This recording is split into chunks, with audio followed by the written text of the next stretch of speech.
talk, How's get the on little your girl? mic. Tight.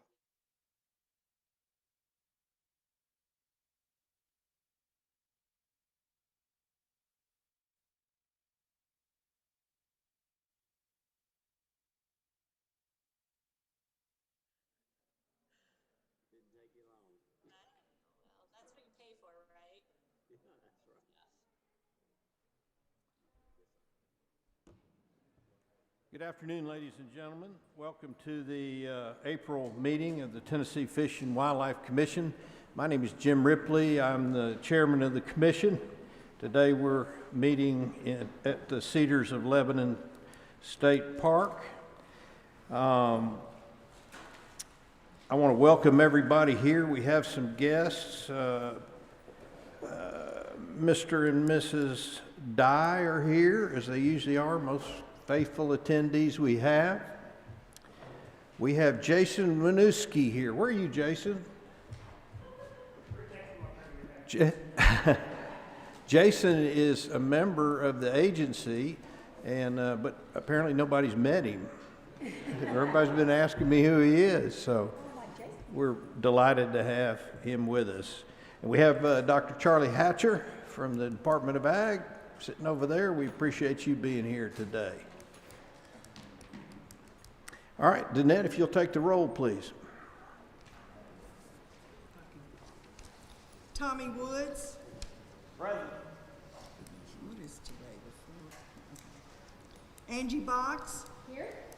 Monty Ballou. Here. Stan Budd. Here. Wally Childress. Here. Bill Cox. Here.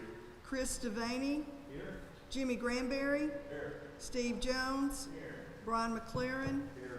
Kent Woods. Here. Hank Wright. Here. Jim Ripley. Here. Chairman, we have a quorum. Thank you, Danette. At this time, I'd like to recognize Bobby Wilson, our Executive Director, for the Director's Report. Thank you, Mr. Chairman, and welcome all the new commissioners for your first official meeting. I think you're going to enjoy being on here, and one of the things that Chairman Ripley and I discussed was to have an executive director's report at every commission meeting to kind of update things that have follow up for things that happened at the last meeting, or just updates of things going on in the agency. So I'm happy to do that this afternoon. So just a couple of things. It's not a lot. We met. Our agency presented our budget to the Senate Energy, Agriculture, and Natural Resources Committee back in March, and they approved it.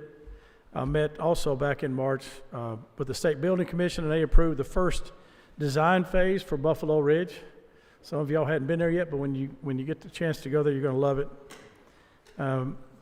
We have these monthly meetings with Dr. Hatcher and Commissioner David Salyers, Commissioner Hatcher with Department of Ag, and David Salyers with Department of Environment Conservation. We've got these set up for about once a month for a year out, and it's a good time for us to get together and talk about things, get to know each other, and we also talk in between those if something comes up. So we've got a good relationship working there. I believe it's my turn to buy the lunch the next time. It's going to be at our office, I believe.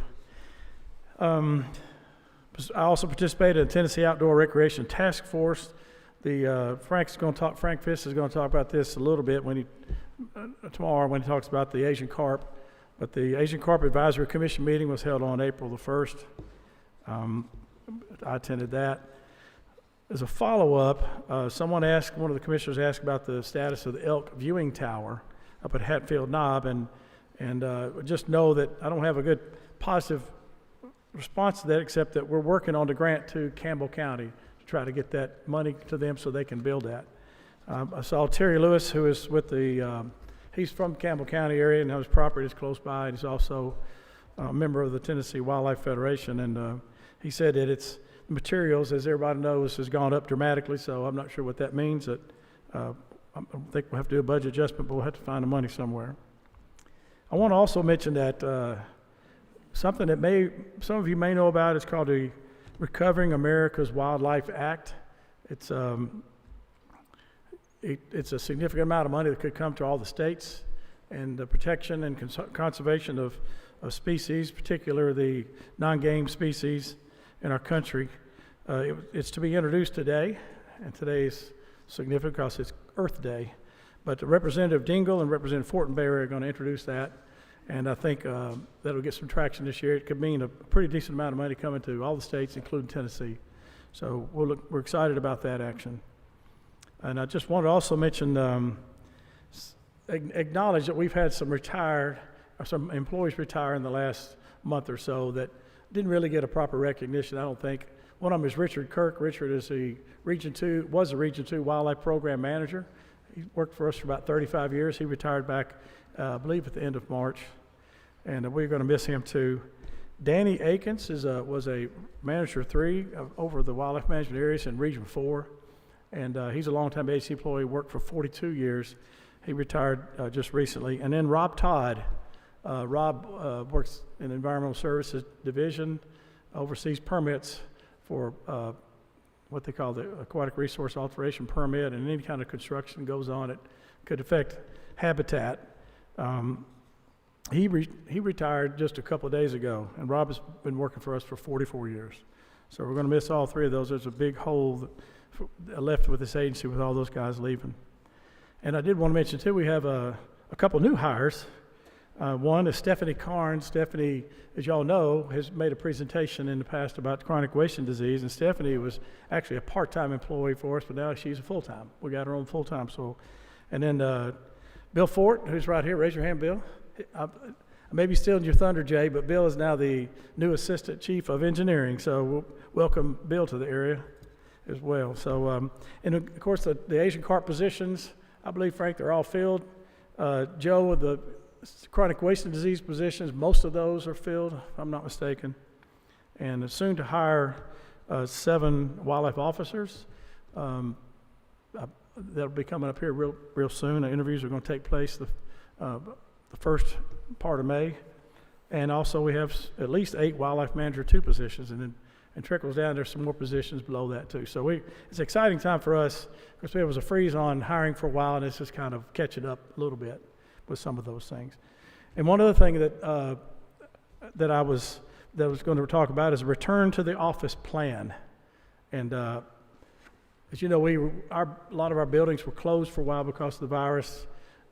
Most of our employees, however, worked in the field, and so it didn't really affect them too much, except when they would share a vehicle. Maybe we asked them not to share a vehicle, just drive one person per vehicle, and follow CDC guidelines and things like that. So, but I've asked Randy Tarpey, our chief of our Human Resources Division. She's going to give you just a little brief update, a little PowerPoint slide to kind of show you more detail of that. So thank you, Mr. Chairman. Thank you, Director. Good afternoon. There's my slides. Sorry. I wasn't sure how loud that was going to be, so. I wanted to take a minute to talk to you about how we're planning to staff the TWRA offices going forward, how we're planning to transition our office staff from alternative locations back into our regional offices. Bear with me, this is new for me. Oh, there we go. Okay. So everything started for us about March 13th, 2020. That was when Governor Lee signed an executive order that encouraged all office staff to work from home where possible. Now, the majority of our office staff were able to work from home beginning immediately because they have laptops. But we have a number of employees in all of our offices who work from desktops, and so it took us about 2 weeks to really get all of the equipment available for those employees so that they could work from home as well. So within 2 weeks of this executive order, we had all of our office staff working from home. Our public facilities were closed to the public, but the staff at those facilities continued to work doing maintenance on the facilities and staying up to date on their regular tasks. Our field staff, law enforcement officers, WMA officers, they were all continuing to work.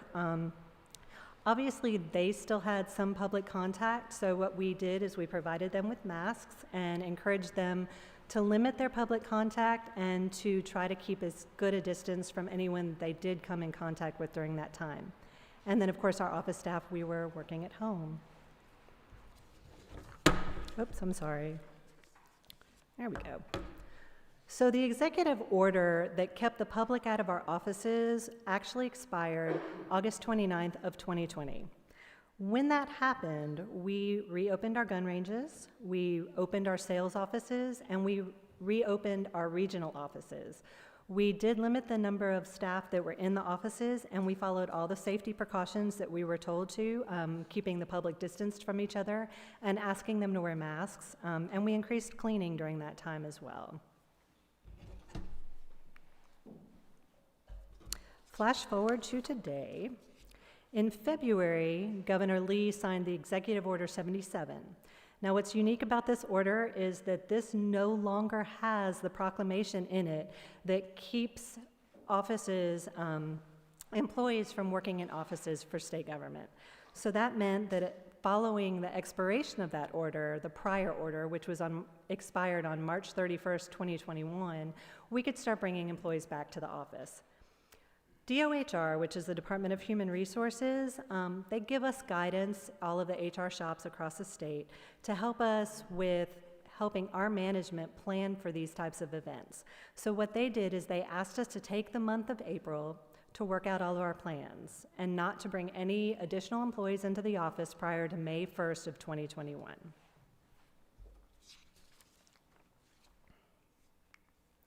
We were provided with additional guidance from the CDC. We were told that the risk of transmission from surfaces is extremely low, so we don't need to worry about that. We were told that temperature checks are no longer considered effective in detecting the virus, so we're no longer required to check temperatures when employees come in buildings. We were encouraged to continue to clean common spaces and to clean any area that might be exposed to someone who's sick within 24 hours. The CDC says the virus does not live on surfaces beyond that, so if we don't clean the area within 24 hours, the area will be safe after that to be back in anyway.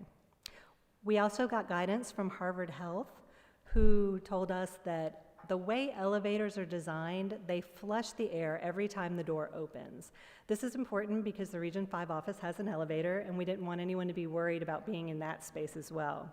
We were encouraged to limit the capacity in the elevator, to have all of the people riding the elevator stand as far apart as possible, face forward, wear masks, and refrain from talking while they're in the elevator. So we took this guidance and we decided as an agency that we needed to ask how our management in each of the areas felt about bringing their staff back to the office. So we created a survey. I sent it out to 45 recipients made up of the chiefs, the assistant chiefs, the regional business managers, and the regional program managers. Of the 45 recipients, I got 43 responses, 64% of which indicated that they were comfortable or very comfortable with beginning to bring the employees back to the offices. 36% were not comfortable or very uncomfortable with bringing their staff back. The most important thing that we got from this survey were really good suggestions. Some of the suggestions included phasing the staff back into the office rather than bringing everybody back at once, allowing employees to alternate which days they're in the office, maybe allowing for flexible hours so that the people in the office are not all working from 8 to 4:30, and providing additional cleaning supplies to help with cleaning any time that there are groups of people together and we might want to clean our space. On a side note on the cleaning, we have been working with TEMA and we have a large supply of cleaning supplies that we've been providing to all of the divisions, and we'll continue to do that going forward. Given the survey results, we've made the decision that we're going to begin phasing our staff back into our offices beginning Monday, May 17th. At a minimum, we're going to ask the chiefs and the directors of each of the divisions to have 50% of the staff in each division area each day. We're going to allow the chiefs to decide how that works best for their division based on the layout of their area and what their need is for coverage each day. The Region 5 building will be reopened on May 17th, and we do plan to follow all of the CDC guidance and the Harvard Health guidelines. Now, if we have a sick employee in the office, in any of our offices, they're going to be sent home immediately. We're going to have that space quarantined, basically, and cleaned within 24 hours. We're going to suggest that any groups that get together for a meeting in common area clean the area after the meeting is over. We're going to ask employees to clean their areas themselves. And I wanted to let you know that the director's office is going to be reevaluating these plans on a monthly basis going forward. An email was sent out to the chiefs this morning to let them know that I was going to be making this announcement, and I'm going to be sending out an email to all of the staff later today to let them know all of these details.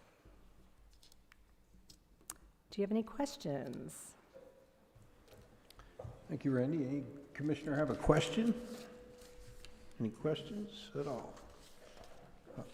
Yeah, Commissioner Granberry. Supposed to talk real close to the mic, right?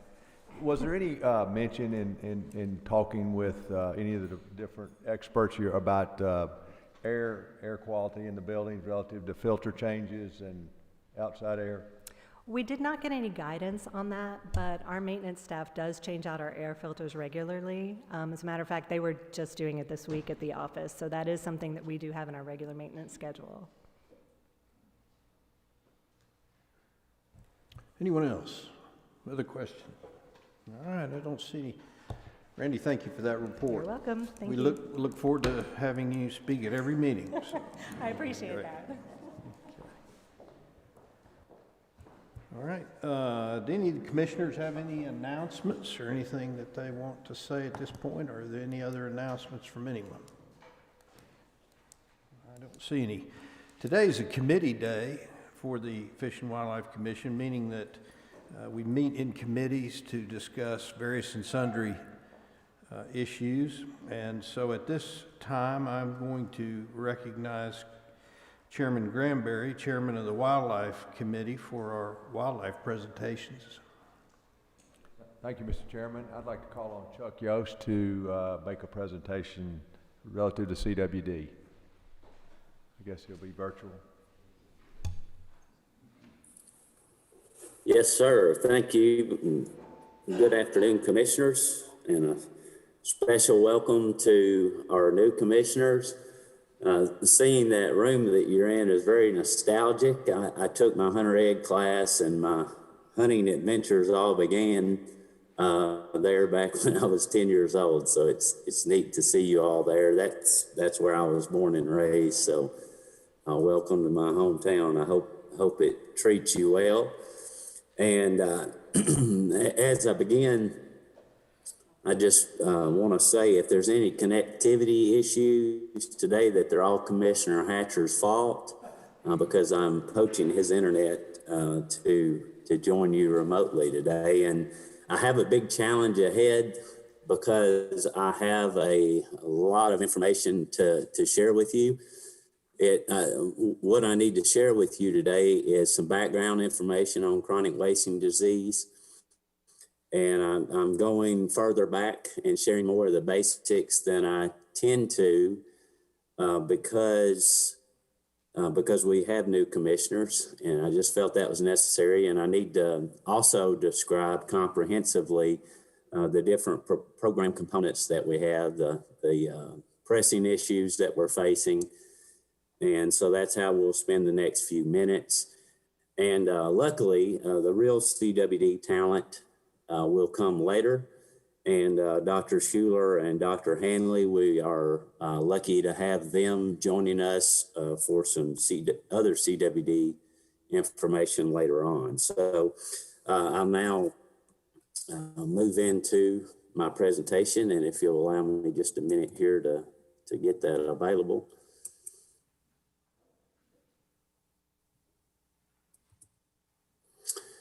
So now I'd like to start with just some basic disease information, and beginning at the foundation. Chronic wasting disease is one of the biggest challenges that the agency has ever faced. It's so significant in that it threatens the future of conservation, because it threatens that long-term funding source that hunters provide through license sales and other means. So it's real important that we manage this delicate issue well, and that we that we always focus on our stakeholders' buy-in and support of the program. So back to the disease basics, it's an always fatal nervous system disease in deer and elk. Now, a lot of the deer that get chronic wasting disease die from other means, but it's usually because of some relation to having chronic wasting disease, but more about that later. It's transmitted through animal-to-animal contact and can be also contracted from the environment if the environment has been infected by contaminated deer parts or bodily fluids. It's not caused by a virus or bacteria, so it's much different than we tend to think of for other diseases. And that's another reason it's especially challenging. It's a result of a naturally occurring protein known as a prion, and the prion misfolds and then it replicates. And so in other words, it just creates more of them, and they're really challenging to break down. And they cause damage to the central nervous system, which obviously can and will lead to death. Now, this is one of the more challenging parts of CWD is this prion and just how difficult it is to make it no longer infectious. And one of the bigger issues that we face in our state is the disposal issue. And this is because the prion, in order to cause it to denature and to no longer be infectious, it has to be brought to a temperature of 1800 degrees Fahrenheit or higher. Now, it can take up to 2 years for an infected deer to show outwardly signs, and there's a photograph there of a deer in Tennessee that is showing some of those signs.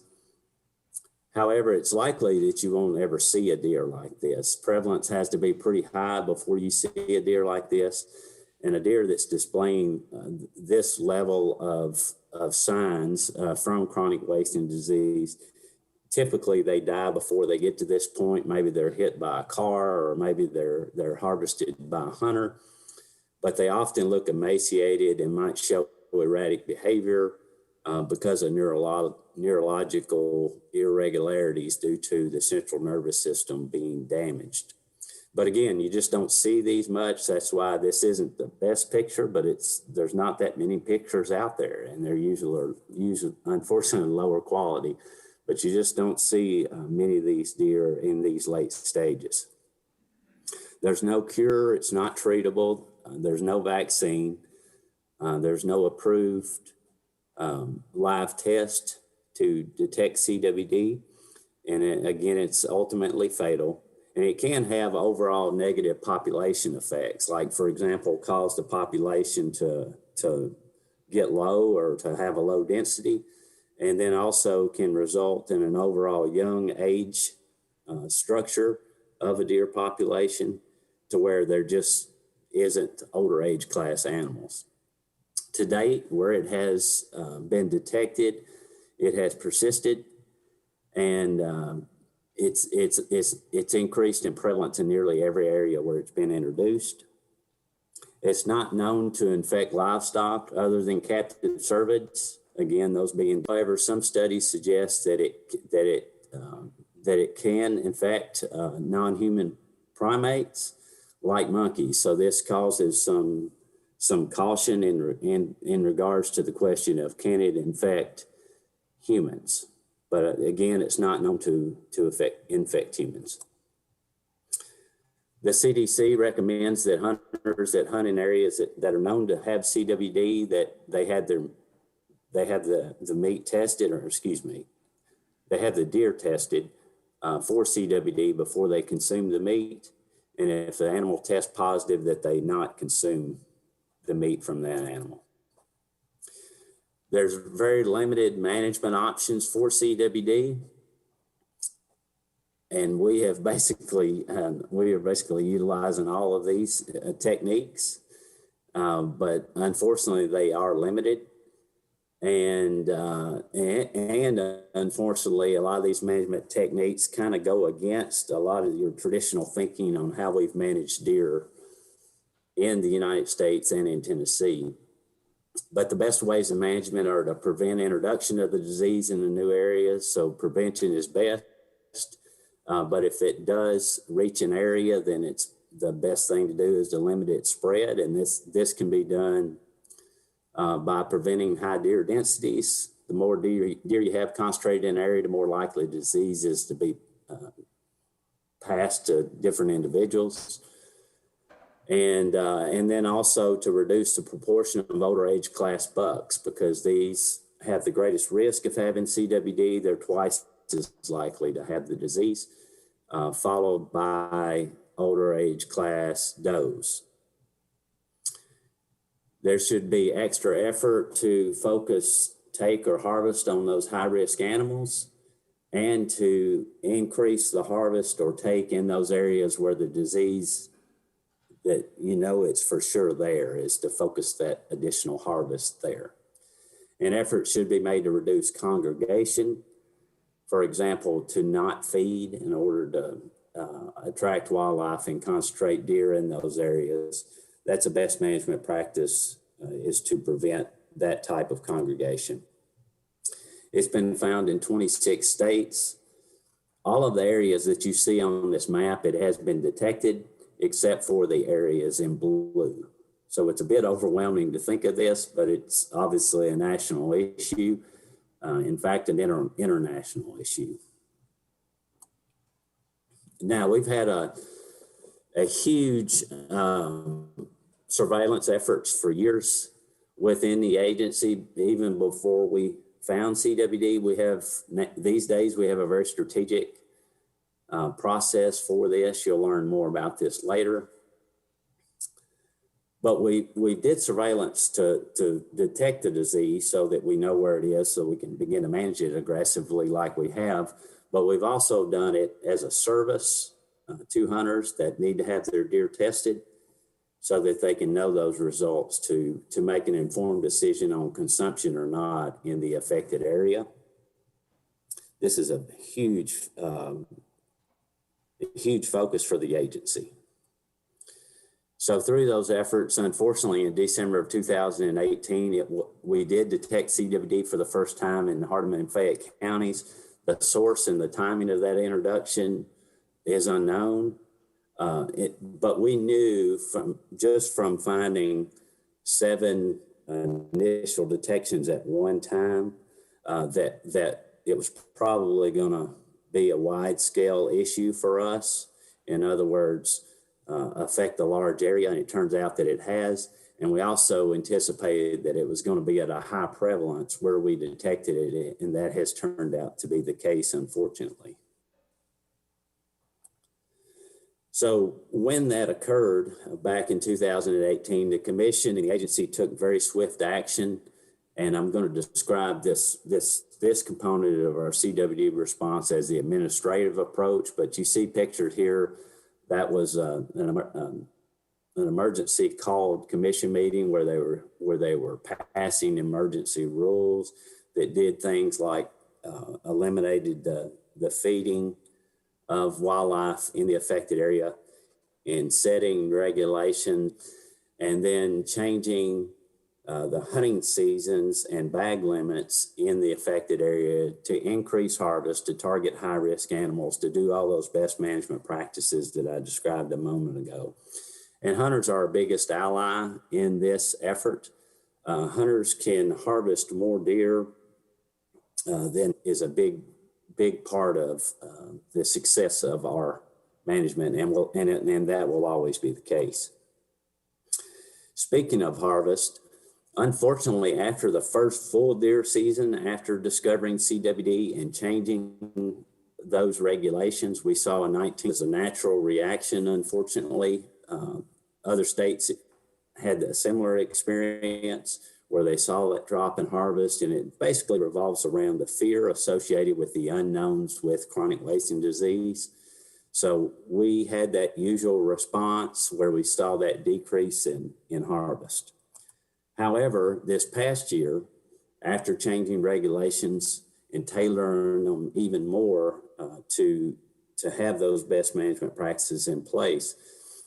And through good communications efforts and partnering efforts, et cetera, we rebounded all the way to a 35% increase in harvest in the affected area. So although we had that year where it dropped significantly, which was unfortunate, we swung the opposite way in just another year and are very proud to have had this result, and very grateful to hunters and partners and all those that helped this be such a significant win for management. Now, also in those early days, some administrative response was the incident management team that involved several agencies, including the Department of Agriculture and USDA. By the way, both of those agencies also have a huge stake in this through, they're the regulatory agencies for the captive cervid industry. So those are a primary stakeholder of those agencies. So they have a huge stake in this as well. Fast forward to today, we have many partners involved in CWD management, all of those hopefully listed here. Another huge component of our CWD management, and I described it as response on this slide, but it continues to this day, as our communications efforts, communications and outreach. This is one of the areas, this and disposal are two of our biggest challenges and needs for successful management. And it's two of the areas that it's just hard to anticipate just how much of a need there will be when you detect CWD, but it's definitely turned out to be one of the bigger components and important parts of our management. There's also a huge field response from field operations, which continues to this day and will always be a major factor of management. And this is, I'd summarize our monitoring efforts, continued surveillance and enforcement. And what I mean by monitoring is that's the testing that we do in the area that's known to have CWD. And then there's the continued surveillance across the state that we do to detect the disease if it were to occur anywhere other than where we know it already exists. And then again, our enforcement efforts are a big part of our success and needs for management. So fast forward to present day, this graph represents, those dots represent all the positive locations or all the areas where deer have been taken or there's been samples collected from deer that turned out to be positive. Now, thinking back to 2018 in the map I showed earlier, it may look like things have gotten much worse. I don't think that's the case. However, what we can say confidently from this graphic and how it's changed since 2018 is we have a much better understanding of where the disease is and how prevalent it is, where it exists. And it does confirm our early suspicions that we have very, very high prevalence in Fayette and Hardeman counties, which is unfortunate, and that there is, in fact, a large area that's affected by the disease. We have 8 positive counties, and then we have additional counties such as Crockett, Gibson, Henderson. And those, if you'll notice on the map, there's the purple lines there that kind of look like circles but aren't. Those represent the buffers around, or a 10-mile buffer rather, around the outermost positives. So that 10-mile buffer, the significance of that is that in those counties where that purple band is within, those are high-risk counties, and we manage those aggressively as well. And those wildlife feeding restrictions and carcass movement restrictions apply to those counties because we have to basically treat those as if they're positive because the disease is within 10 miles, which, you know, is could be a deer's home range. So it's important to think of those counties and manage them aggressively as well.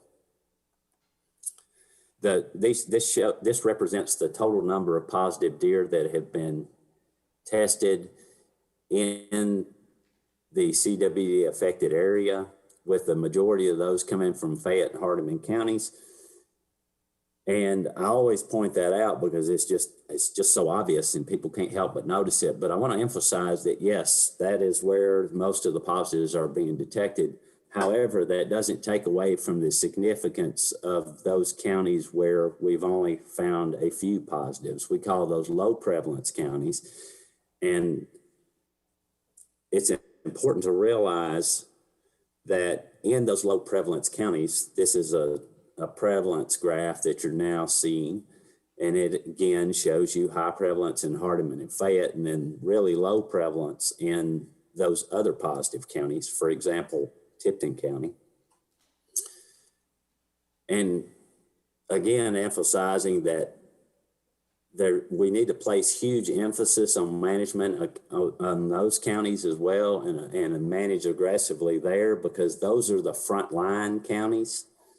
They're on the periphery of the disease spatial distribution, and that's the significance of that is that's where we can make the biggest difference in preventing outwardly spread of the disease. So very significant to realize. Both the high prevalence and low prevalence counties are equally as important that we manage aggressively there, even though the reasons why vary just a little bit. So this is a cleaner map to show which counties are positive and which ones are high risk. And again, those high risk counties are equally as important in management. Our goals for CWD management, and these are pretty simple, to keep it from spreading, keep the number of infected deer to a minimum, and to reduce prevalence rates where possible. And this is one of the intriguing things about chronic wasting disease for me, is that on one hand, it's very complex and amazingly challenging for an agency, but at times it's very simple and basic. And this is an example for me is just our goals for management, because it really is this simple, that this is what we need to accomplish. However, it's very challenging to do that. Some other program components that we have to help us meet these goals are our targeted removal program. This is limited to just a few counties. It's in those low prevalence counties. And if you'll notice this graphic that I have here, it's these blue squares that we have on the outer fringes of the spatial distribution, or where the disease is, or where we know it is. And during outside of deer season, we partner with private landowners and with wildlife services to take additional deer in those areas. And that's kind of a precision harvest or take in those areas to increase our surveillance. In other words, know better exactly where the disease is, and try to target specific groups of deer that have the greatest risk of spreading the disease to new areas. So that's our targeted removal program. We also have a density monitoring effort, and that's what these other blue areas that you see here, those combined with those targeted removal areas. We're going to do annual density estimations there, and we started that project this past year and got the first year under our belt. And we'll do that over time in order to measure our impacts with management, specifically targeted removal. We also have a CWD management permit that's available for landowners to take deer outside of deer season in order to supplement the harvest from deer season. These are high density areas. Even before CWD was found, these areas were known for super high deer densities. So that additional take is a good thing. A couple of other things, and I'm almost at the end here, so bear with me just a little bit longer. Our surveillance optimization for CWD, like I said, the real talent comes later, and they'll tell you more about that. So I won't dive into that, but that's a major component of our program. And then we also are involved in a neat project doing research regarding canine detection of CWD. And just so happens this week, those researchers from CSU and the National Wildlife Research Center in Colorado, they're in town at Ames Plantation working with these canines.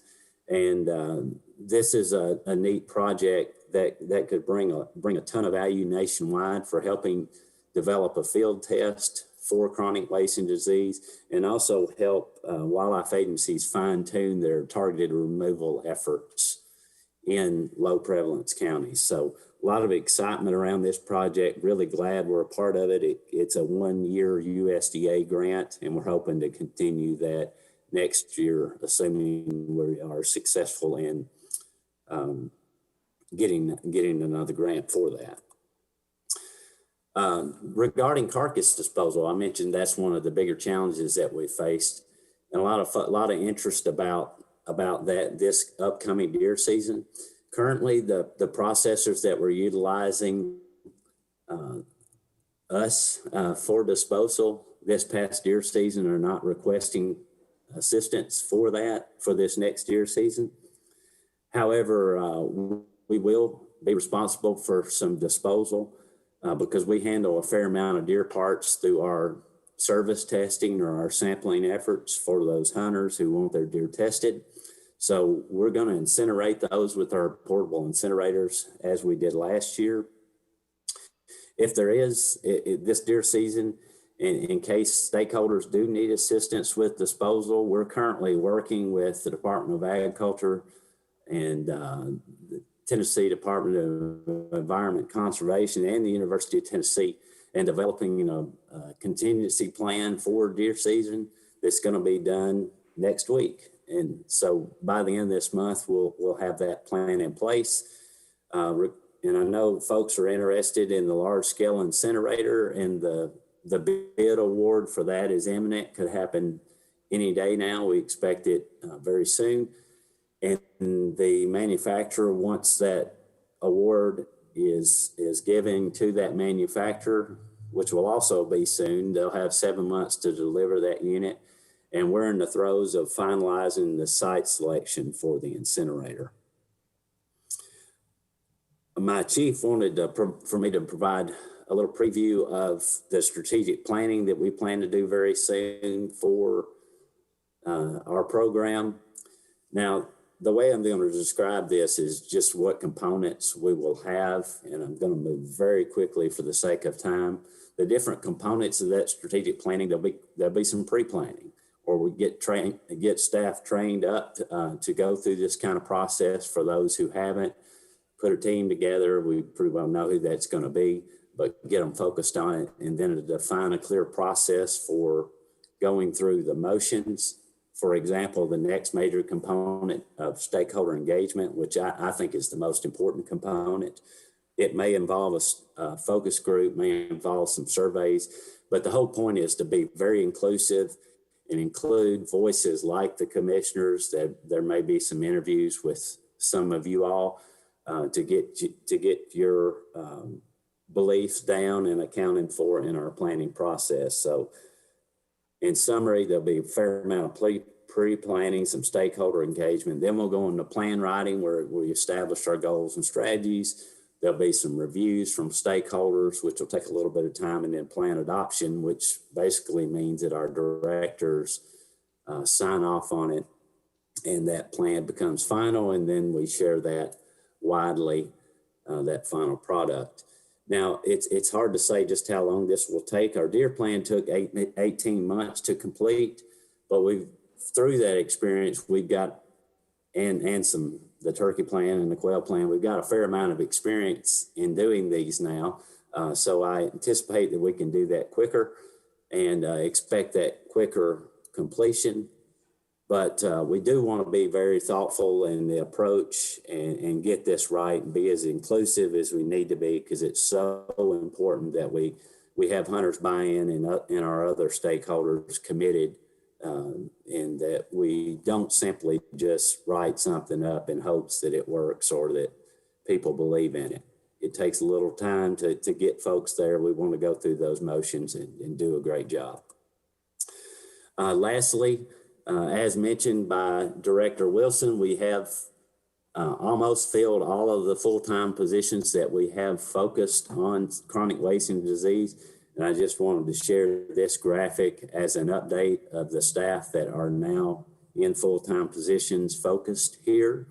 Now, a lot of these folks, the majority of them actually were promotions from part-time staff, temporary staff, you might say, that we had that had done great work for us, and they deserved it. So they got these positions, and so now we're in the process of backfilling those part-time positions so that we do actually get that number of personnel up, and that we can take on the additional workload that is to be done to be even more successful in the future.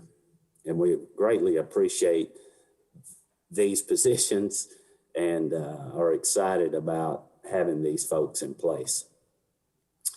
So with that, I'll take a breath and allow any questions that you might have. Thank you, Chuck. I appreciate the really detailed report. I'm sure the new commissioners really appreciate all this information, and it's a lot to comprehend in one meeting. As tradition, we'll hold our committee, works as a committee, but we do allow other commissioners to ask questions. So I'll open the floor up to questions, and I think Commissioner Box has a question. Thank you, Commissioner Granberry, appreciate that. Thank you, Chuck, for your thorough presentation. I appreciate that. A lot of good information in here for us to go over, and it was good to have the review too. A couple of questions I have. First of all, if you look on that map, it looks like slide 9. It says, where has CWD been detected?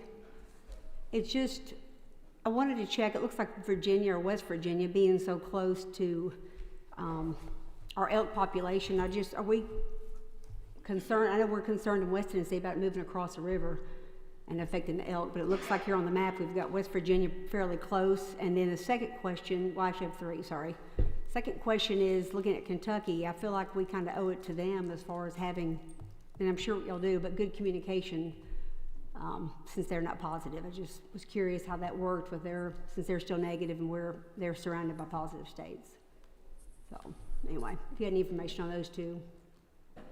Yeah, I can respond to that. And you know, I didn't think of that, Commissioner Box, but that map is maybe a little misleading because if a state is positive, it shaded in the entire state, right, like the entire state was positive.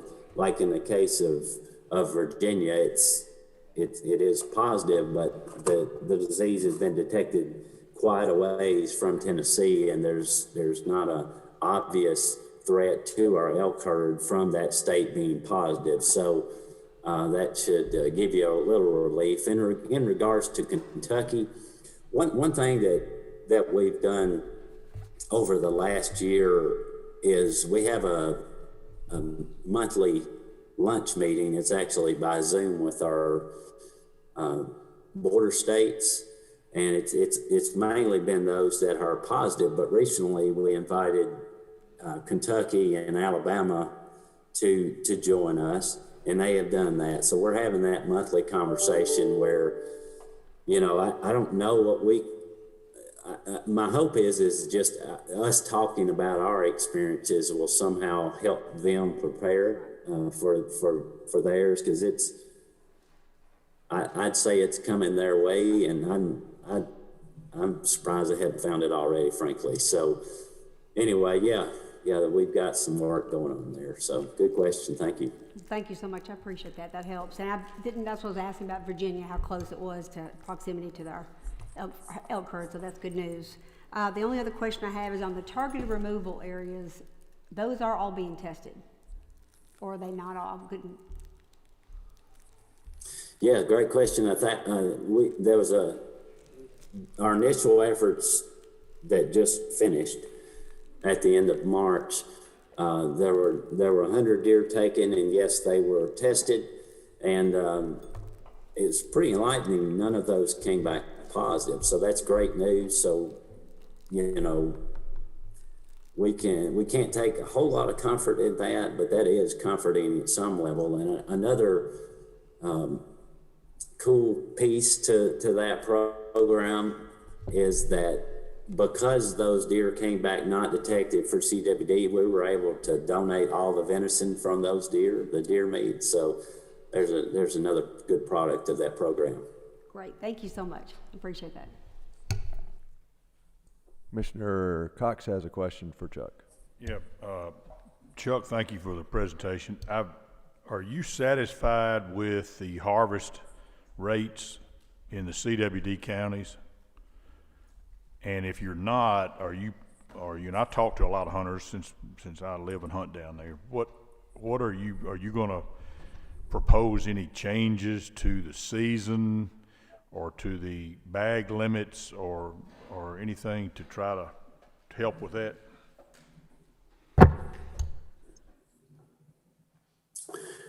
As long as there's high densities in those counties, I'm always going to be interested in trying to increase the harvest there. One of the things that we constantly have to consider and balance is hunters' support for the allowances or for the bag limits or the seasons. So, you know, that's something that's constantly on our mind is making sure that we have as aggressive harvest strategies as we can without losing the confidence of those hunters. And Chief Benedict is going to share a little bit later the recommendations for changes that we have for hunting regulations. So I'll just kind of table that question, if that's okay. That's fine. To allow that to be addressed through those recommendations later on. That's fine, thank you. Commissioner, can I ask one question as well? Yeah, Commissioner Ballou is recognized. Again, thank you again for the presentation. My interest was the canine unit that you made reference to. How does that dog alert? And I mean, how are y'all going to be able to utilize that dog, a canine unit with a CWD? And what type training aid? And is CWD dangerous to a canine? I just wondered. Yeah, so you know, as far as we know, it is not dangerous to a canine or will infect a canine. The benefits of that training,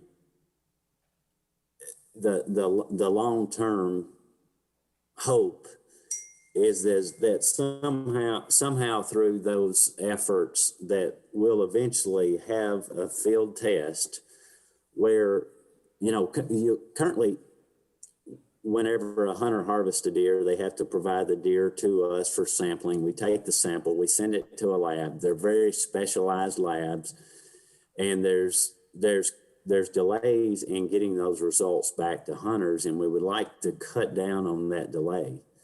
And it could be someday that we could utilize the dogs at check stations to, with a high degree of confidence, do a preliminary screen of a carcass to know whether or not it has chronic wasting disease. And they're thinking that if they're able to do that, they could maybe use those scent profiles to develop machines that can do the very same thing. So that would be one of the bigger payoffs. And I'm pausing, somebody's not muted. There we go. So anyway, yeah, so to develop a quick mechanism to do a field test, and then again, the targeted removal efforts that we have, we could actually take those dogs out into those environments, and they can detect where the disease is, or the environment that has contamination from chronic wasting disease, and then that could help us focus where we're taking additional deer to try to help prevent the spread of the disease. So we can share with you more details details about the project and the outcomes of those efforts, because I'm not covering them all, but that's the ones that are most attractive to me. Okay, thank you very much. Commissioner Butt, you're recognized. Chuck, has there been any determination as to why that the disease is contained primarily in Hardeman and Fayette counties, considering there's only a limited number of positive tests in the surrounding counties?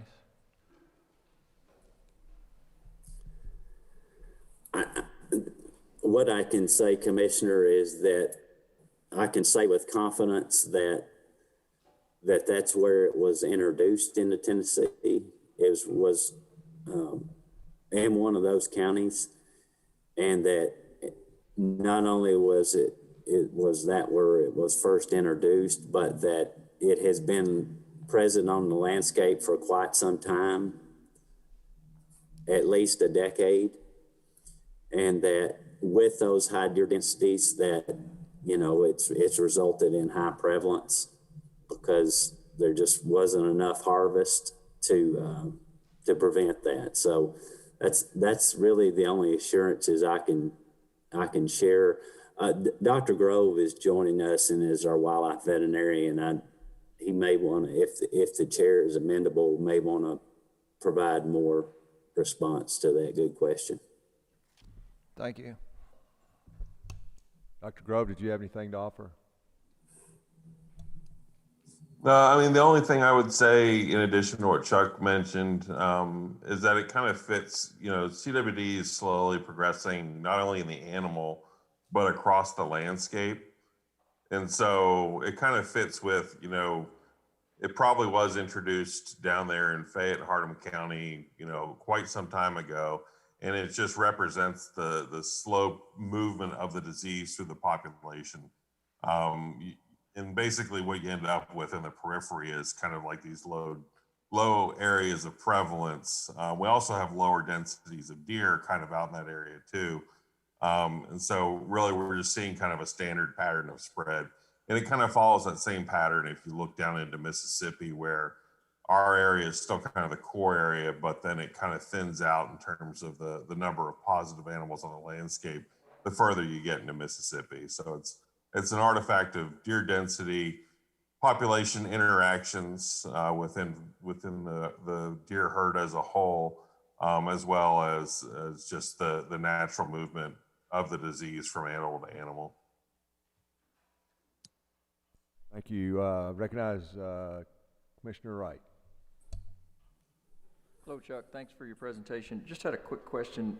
Has anything changed, or can you comment on the targeted removal areas? What determines the size of those that are treated, and what determines the shape of those? And does it vary based on time from identification of a positive to the time of treatment, et cetera? Mr. Chairman, I'm going to do this one more time to you. May I defer to Stephanie Carnes to respond to that, please? Stephanie? Good afternoon, everyone. The size of the targeted removal is a 3-mile radius around each positive. It doesn't change over time, but that is the most biologically relevant space that can impact the disease, and also allows us to get an idea of a better a snapshot of what the disease is doing in the area. It's related to deer movement and also the spread of the disease over time. So that's a really common size that's used in targeted removal. Hopefully that answered your question. Was there anything else that I missed on that?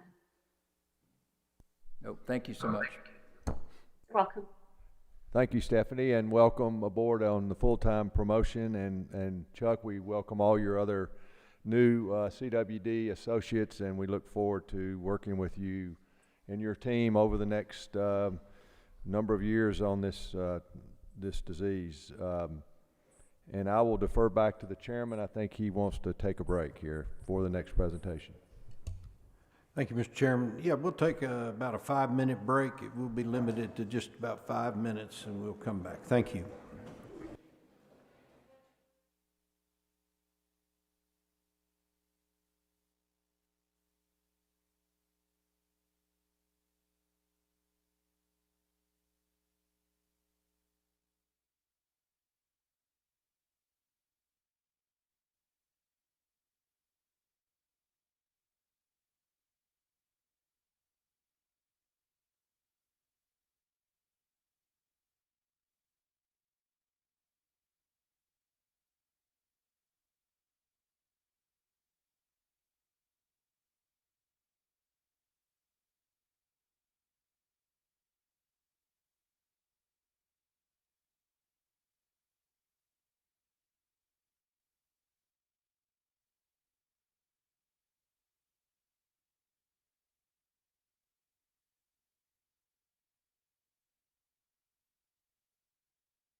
move it along, if everybody will return to their seats.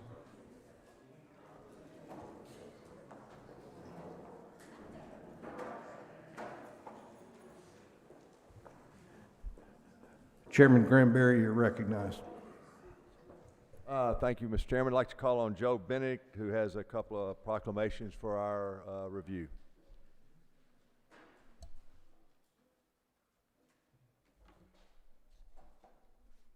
Thank you, Mr. Chairman.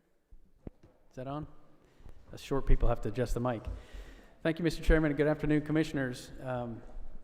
Just want to say Happy Earth Day to everyone. And it's a privilege for me to be able to work in the natural resource field here in a place like Tennessee, where we have such abundant beauty and natural wildlife resources to manage. So it's cool that I get to do that every day, as most of us in this room do. We think about that day in and day out. It's part of our personality. So just want to wish everyone a happy Earth Day. So as a bit of background for the new commissioners, I look forward to meeting those of you that I haven't yet. A bit of background, the agency and commission have a every other year season setting process. So this year's a fisheries year. You'll hear about that, I guess, later in the summer.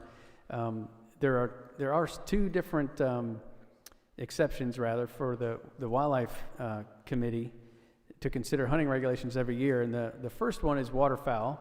If you guys are waterfowl hunters, you know that the U.S. Fish and Wildlife Service sets the frameworks every year. And sometimes the species bag limits change, so we will bring to you every year waterfowl season updates. That'll be my next presentation.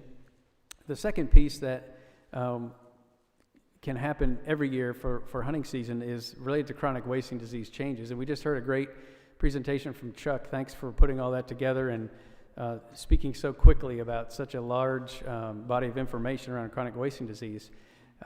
With those changes that Chuck outlined, there are a couple of changes we need to make to the hunting regulations to adjust for essentially the one new county that we have a high-risk CWD status for. So I want to preview for you today. There's no vote needed on this. I want to preview for you two proclamations, 21-03, which are the statewide big game hunting seasons and bag limits, and then also Proclamation 21-04, which are the hunting seasons for wildlife management areas, public hunting areas, and refuges.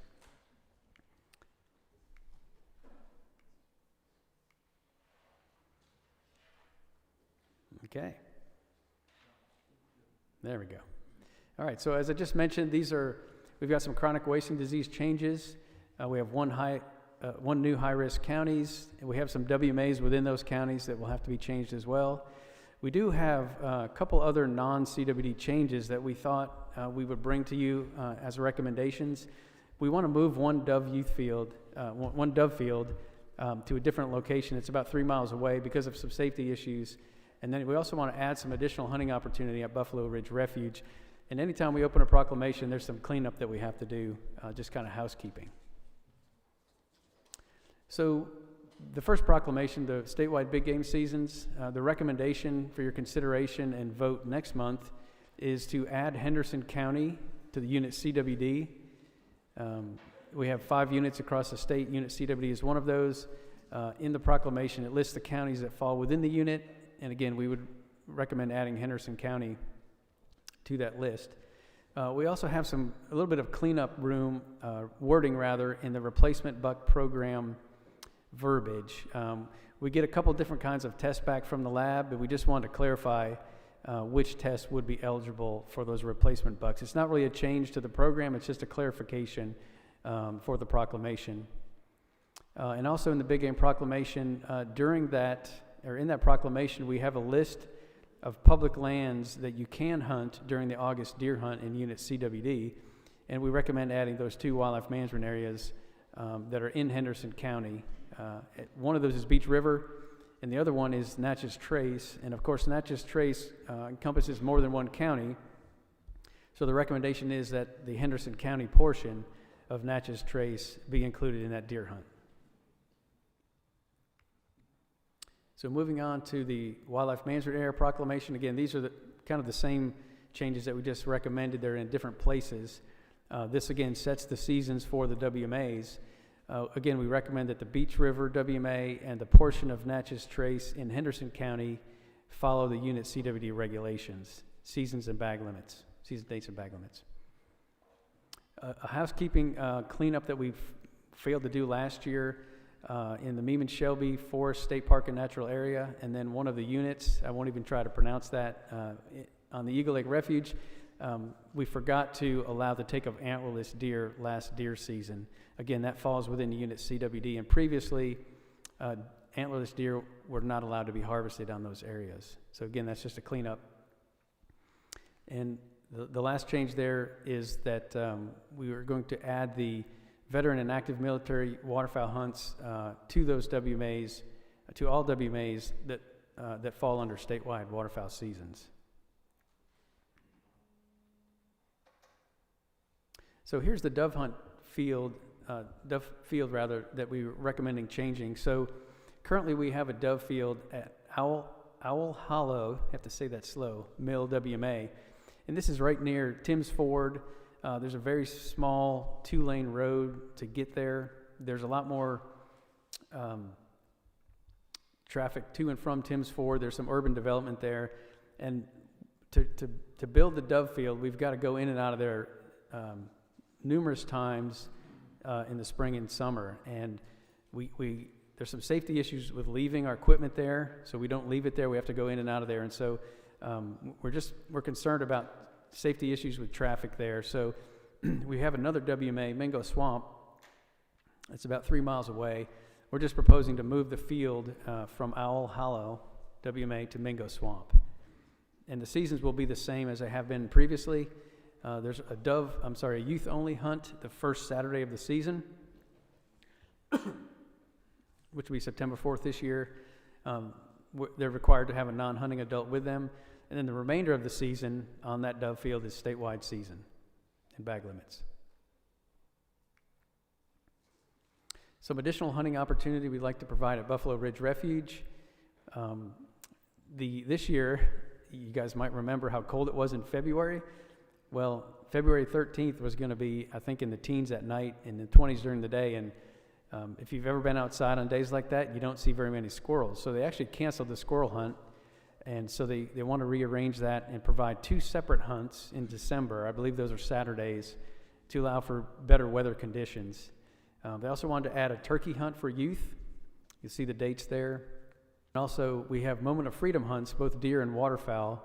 They want to add the opportunity for those groups to have hunts at Buffalo Ridge Refuge.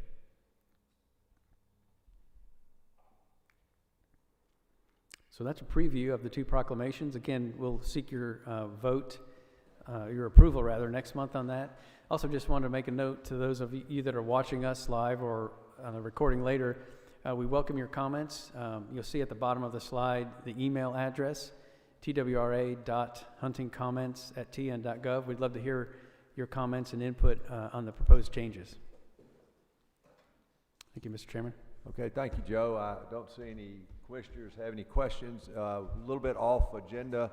I'd like to recognize Roger Shields, who's going to give us an update on the turkey harvest for the first part of the season here. Chairman, can I make a comment? Oh, I'm sorry. Yes, sir, Mr. Hatcher. Commissioner Hatcher, sure, yeah.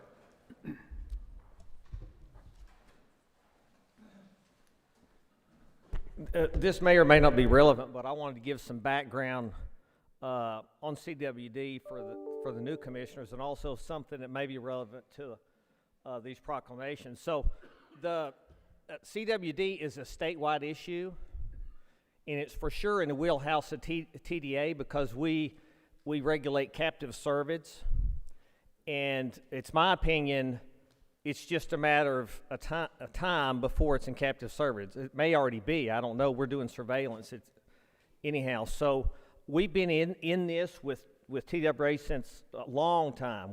Back when I was state veterinarian, we prepared for this because we had meetings, we had tabletop exercises, and Joe reminded me that we had one here. So, and lo and behold, the last tabletop exercise, it was a few weeks, couple months, sure enough, we had CWD. So that's why we're helping as far as testing. We beefed up Cord Lab to begin testing because we know it can help y'all and it can help us because it's all the same problem. And also we're trying to do what we can to help you on carcass management because that's in our wheelhouse too. So when it happens, when it's detected in a captive herd, part of our strategy, and Chuck went over this and Joe alluded to it, is we'll probably depopulate everything because they're behind the fence, and we can do that if we have enough indemnity, Stan, because that's going to be a big part of it. But that's going to be our strategy. So a big part of this strategy for y'all in these CW management areas is to lower that density, and that will really help you. But at the same time, you're going to have to balance those hunters because that's your best way to thin them out, because you couldn't possibly do that as an agency, right, Joe? I don't think you can. So you need to maximize, in my opinion, your hunting opportunities as much as you can without alienating the hunter. I don't know how you do that, but that's what I would suggest. So when it comes time to consider what these seasons are or to extend them, I'd recommend that you do that if you can.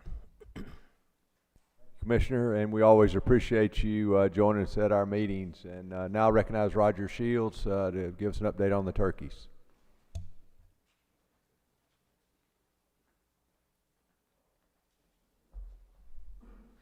Thank you, Chairman, and welcome all the new commissioners.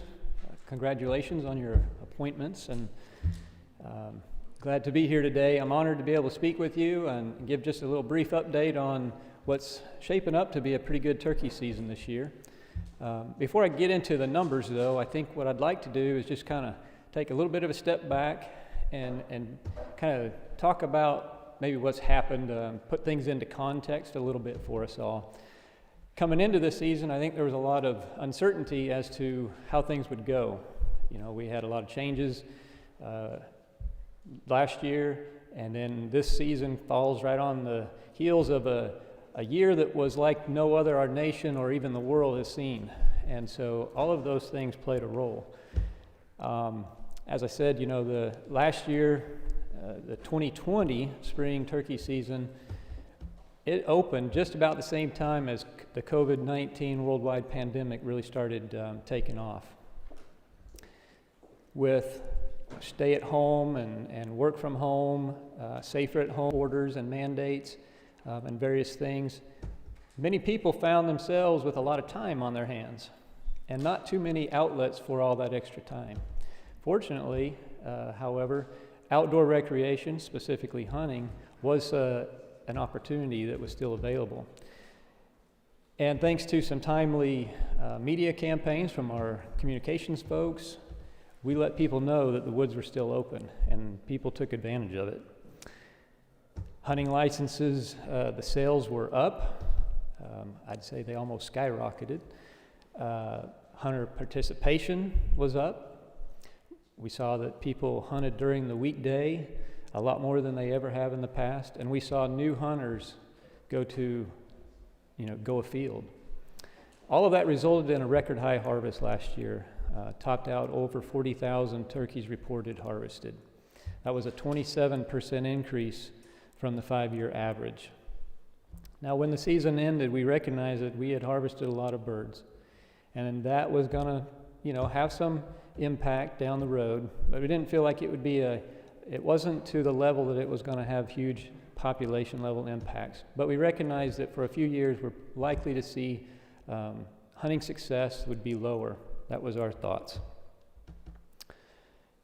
However, because in recognition of the high harvest and to be more conservative moving forward about harvest, the commission, y'all, approved some rule changes or some regulation changes for this coming season or the season that we're in the midst of.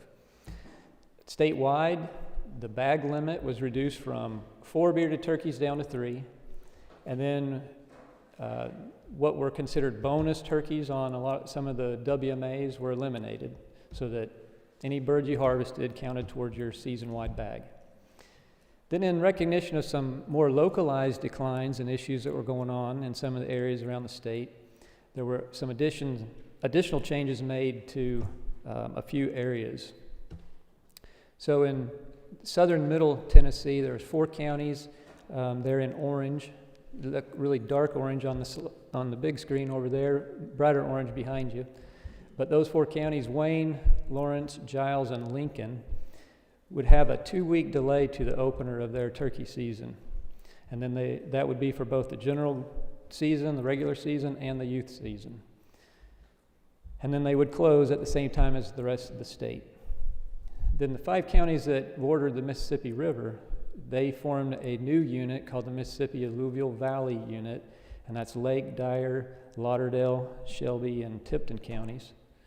They also would have the 2-week delay to the start of their seasons, but in addition, they would see a further reduction in bag limit to 2 bearded turkeys for the season, and that would be a unit-wide bag limit that would count toward the statewide 3-bird limit. Now, the reason for the 2-week delay or the delayed opener was, again, to allow the birds an opportunity to complete their breeding behaviors prior to the onset of harvest and hunting season and the removal of a lot of the gobblers. So just give them time to do their thing, so to speak. And this was based on some concerns by many researchers and managers in Tennessee and outside of Tennessee regarding the impact of early and high harvest of gobblers, early in the breeding season, breeding cycle. So that's why those season openers were delayed a couple weeks, so that allow hens time to begin nesting. So as I move forward and share some numbers here, keep in mind that these 9 counties just opened their general season this past weekend. So I want to present information and separate them. I'm going to present information for the 9 counties separate from the rest of the state. I want to begin with just the rest of the state. So this is harvest through April 18th, was this past Sunday. We're about the 16th day of the regular season. And again, these numbers do not include any harvest from those 9 counties with the delayed openers. And what I'm showing here are the harvest so far this year for 2021 compared to the equivalent period of time in 2020, which was again the year of the COVID pandemic, and then comparing that to the 5-year average from the previous 5 years. And what you see, both for the young sportsman hunt and the regular season, we're below what we saw in 2020. Again, that's what we kind of expected to see, that things would be down. But we're actually above the 5-year average, which kind of surprised me a little bit. I actually thought we'd be a little below maybe even the 5-year average. Now I want to present just for the 9 counties that had delayed openings, again, comparing this year versus 2020 and then the 5-year average prior to that. And they've only had basically 2 weekends open, the youth hunt weekend and then this general opener that I'm reporting on here. And I'm comparing this year to those same weekends in the previous years. And when you look at the numbers, what you see is really we're actually almost equal to or even a little above what we had last year in terms of harvest in these 9 counties, and well above the 5-year average. So what that tells me is that the 2-week delay is not having an impact on hunter success in these 9 counties. Now, when we were discussing some of these changes, I know there were some concerns about the impact of creating these little units that would be different from the surrounding areas and the rest of the state. There was concern that hunters who live within these 9 counties would move outward and put extra pressure on the populations in those surrounding counties. And we did actually see an increase in harvest by folks who live within these 9 counties outside of their respective units. About a 20 percentage point increase. So they did go outside more frequently to hunt during that 2-week period when they couldn't hunt in their own counties. But I looked to see what kind of impact that had to those surrounding counties, and it really, the numbers that you see there are very similar to what you're seeing across the state. It was, the total numbers by county were less than they were in 2020 and a little bit above what they were, the 5-year average. So I don't think it's having, I can feel like confidently say it's not having a serious impact on those adjoining counties. The other concern that was expressed or that we recognized was the idea that there would be people from outside these 9 counties that would come in to hunt during this, if you will, kind of a second opener and be able to hunt these birds that hadn't already been pressured and hunted before. So I compared to see what was happening with harvest within these 9 counties, again, just for the 2 weekends that they've been open. And I see that most of the harvest is by people who live within those counties. 91%, for the MAV, almost 80% for southern middle Tennessee. So again, we're seeing some movement, but it's not to the extreme that we were concerned about.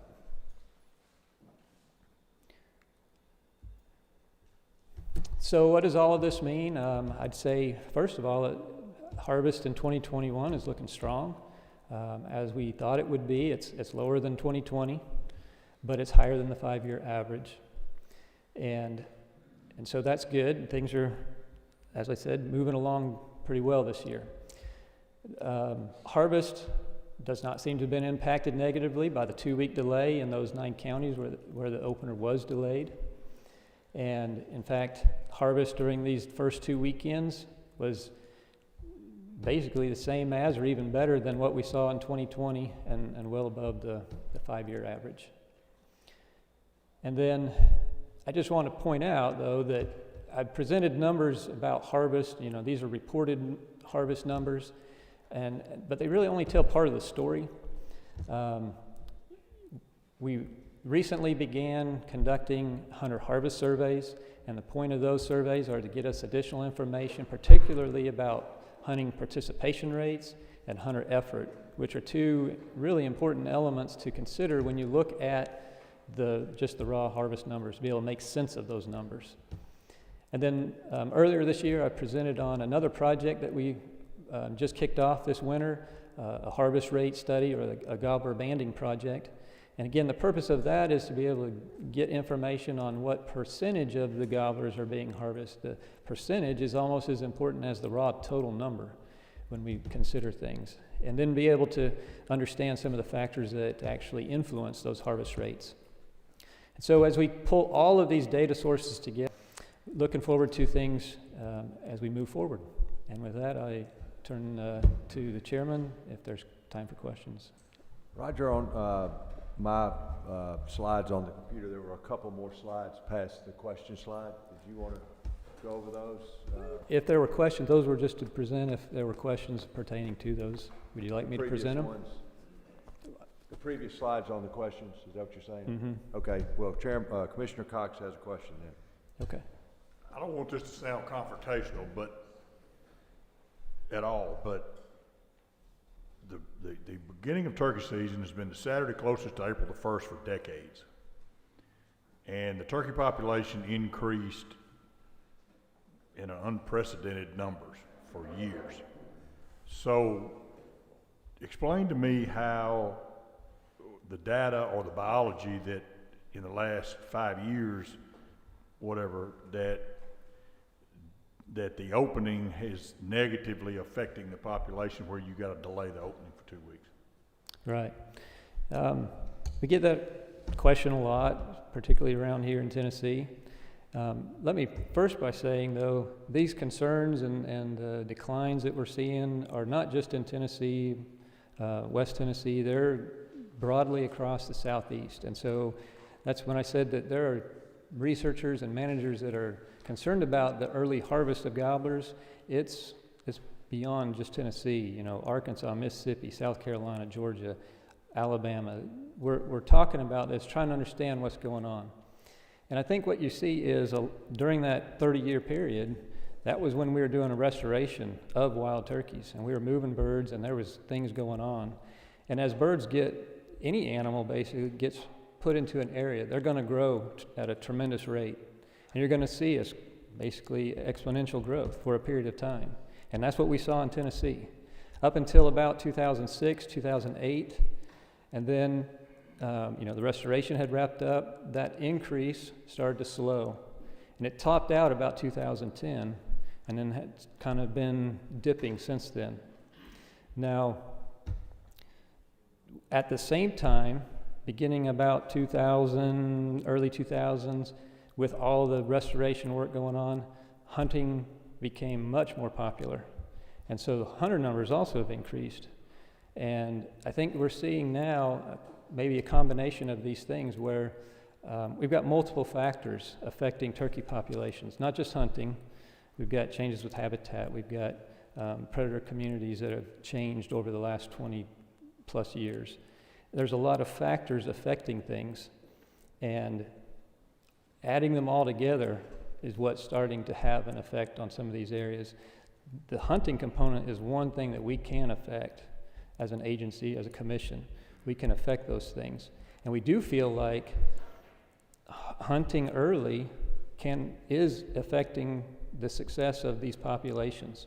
In the past, maybe they were able to take that hit, so to speak, and continue to grow and do well. But with all the additional pressures put on these populations, we're reaching a tipping point, I think. And I don't know if that's answering your question at all. That's makes common sense. Do you agree that killing hens in the fall would probably negatively affected the population more than anything else? Depends on how many you were taking in the fall. If you were taking very many, it would have had an impact on the season, or on the population. And we had some pretty large bag limits in the fall in times past, and I think those could have had an effect. Mr. Box has a question. Thank you, Commissioner Granberry. Roger, thank you for the presentation. I always look forward to that. It's a lot of good information in it. I've read, and you've probably heard this data, it's 2.8 poults per hen to sustain population. It looks like statewide we're at 1.4. I don't know if that's something that's valid or that's something I think that's my biggest concern. And if this 2-week delay did not decrease hunter satisfaction, if that's going to help, is that something we need to look forward to doing? Well, if I'm understanding your question, it was about hunter satisfaction related to the 2-week delay.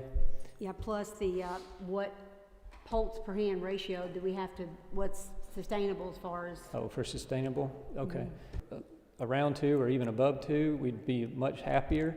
And we're not above 2 on a statewide. This past year was probably the worst, well, it was the worst on record. And so, yeah, that's a little concerning. You know, we're just year after year seeing poor productivity. Seems like based on the study that's going on in southern Middle Tennessee with the University of Tennessee, we're seeing good survival of adults. It's just that reproduction side that really seems to be the problem. So if we can figure that one out, that would help us out. As to the second question about hunter satisfaction, with the survey that we're conducting, that will be a question. That is a question that's on the survey.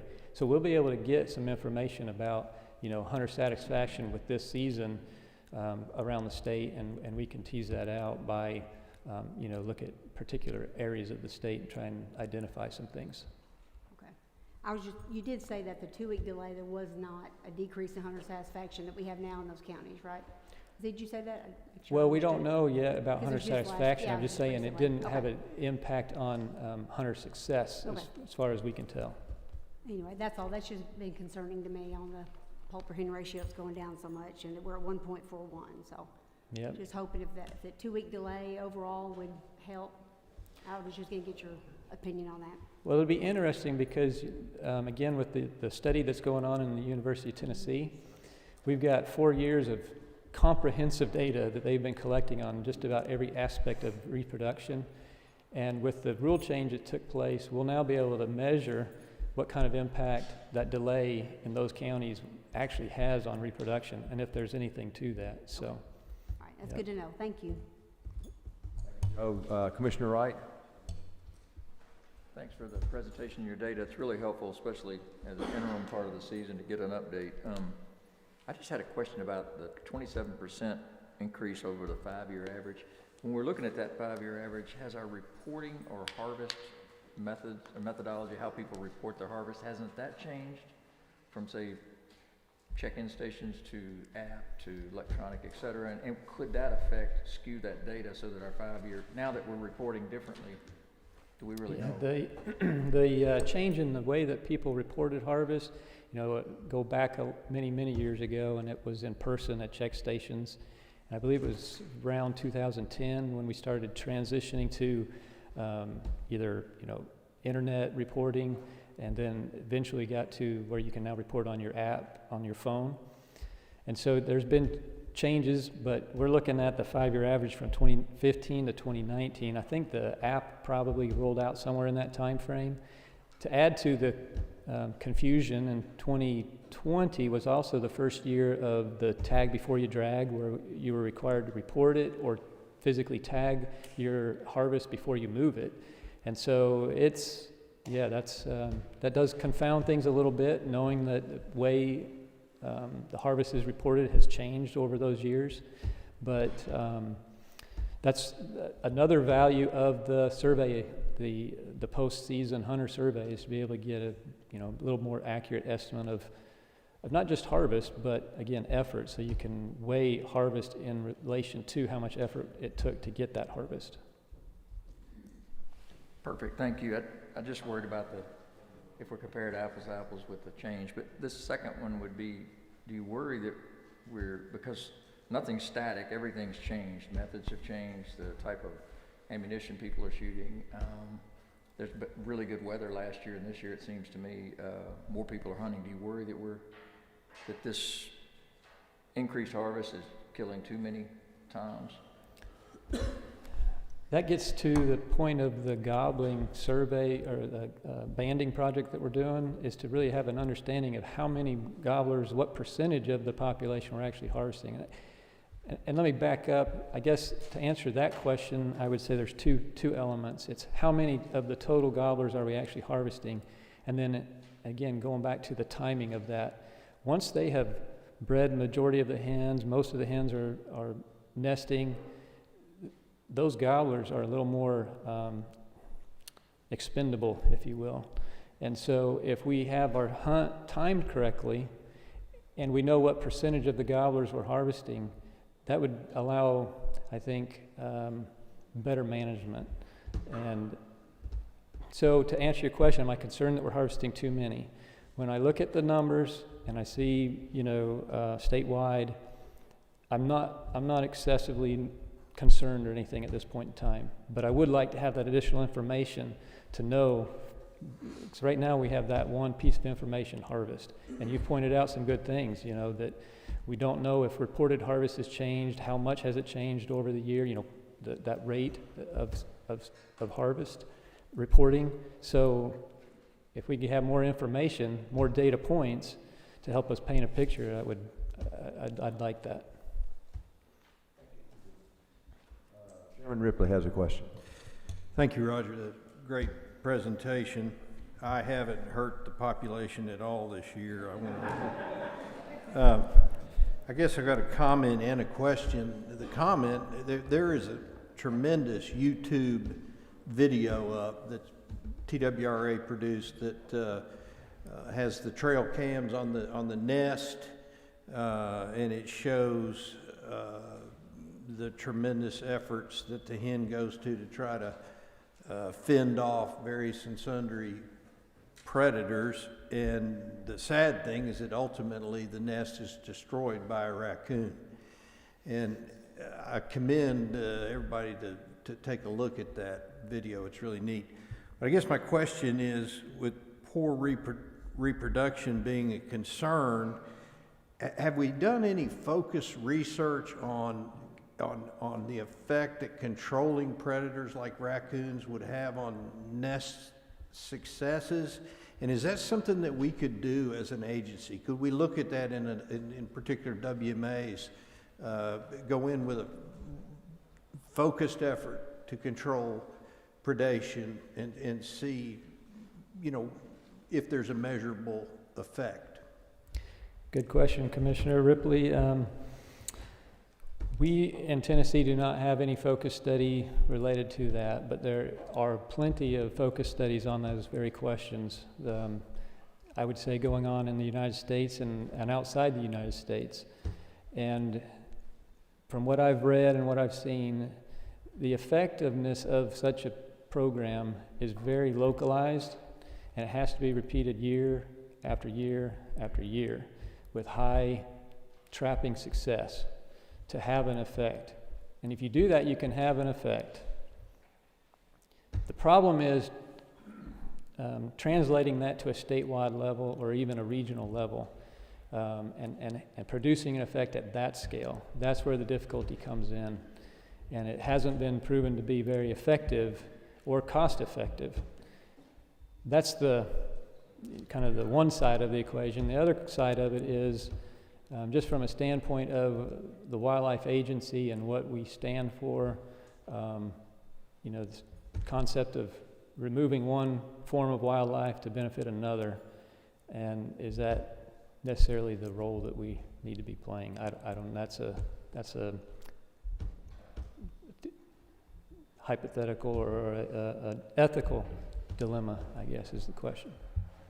I guess I'm looking at it from the point of view of a private landowner who might have 150, 200 acres that he or she wants to really develop for turkeys, and you know, is there measurable benefit in aggressively trapping predators, removing predators in that area?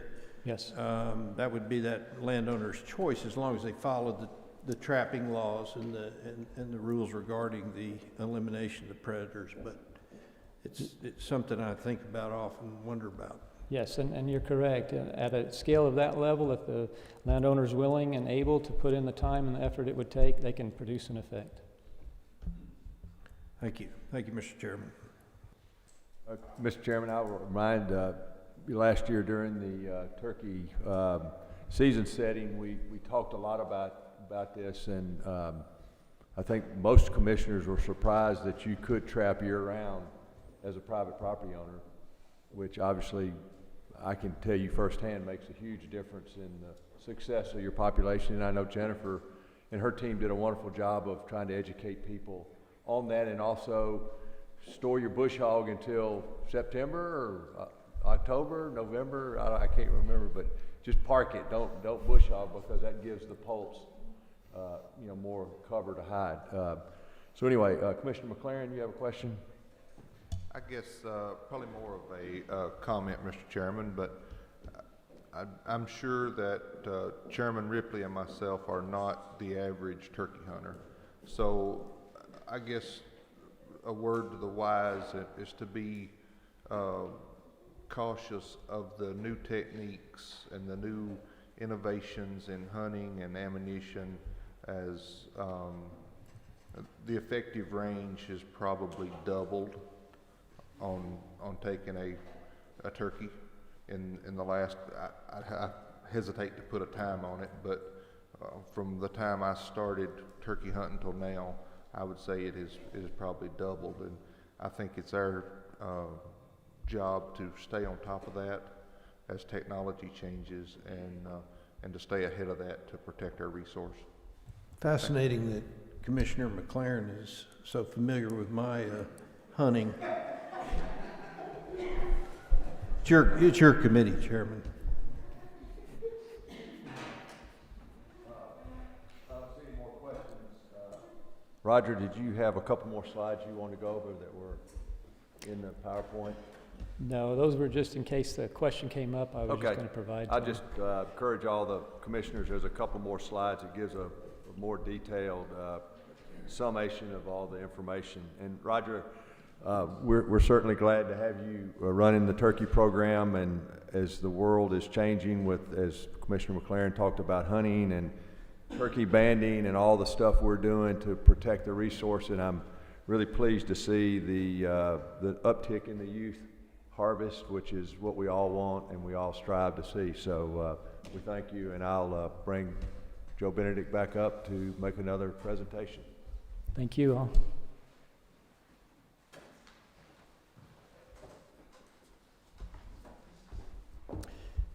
Thank you, Mr. Chairman. I'm going to, oh, Terry's so quick back there.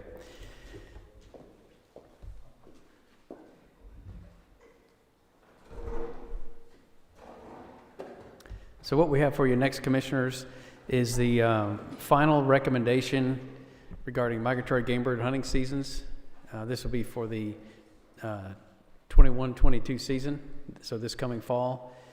Just a reminder again that the federal regulations, the federal frameworks change every year, and so we change typically the season species bag limits accordingly. We bring those to you every year.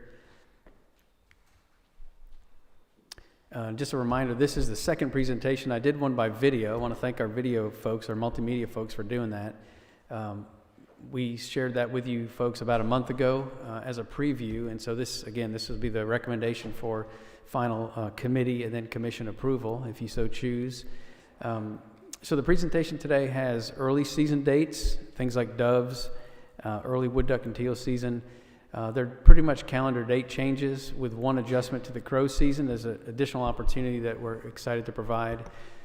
Ducks, geese, and cranes, again, calendar date changes. Some additional language we're adding to the veteran and active military hunt days. And then again, calendar date changes to hunting with raptors. So there's a lot of slides in here. There's a lot of dates. Just a reminder that the only season date adjustment is for crows as we go through this. So the early season migratory game birds, there's a list there. Again, doves, woodcock, snipe, crow, the early duck seasons. There's no change to the federal frameworks, and so these are calendar date changes only.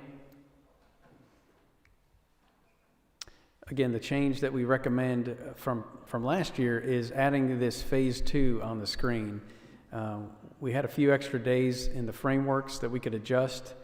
We had some requests to have crow season open during the opening weekend of dove season. Typically that would occur, I guess the interest would occur when the doves aren't flying.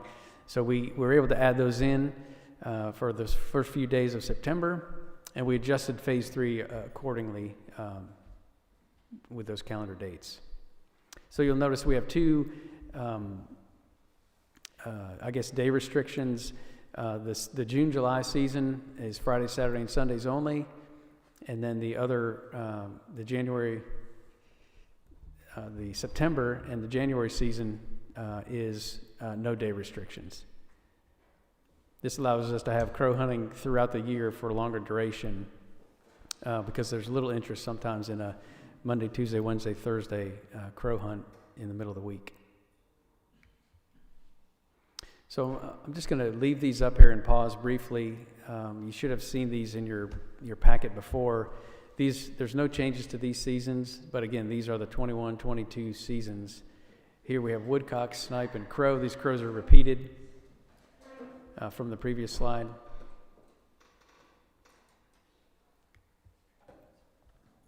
Continuing on, we have the wood duck and teal season, and then the teal only season, Virginia and Sora rail season, moorhen, and gallinules. You also note the daily bag limit is on that slide as well. Again, no changes to these seasons.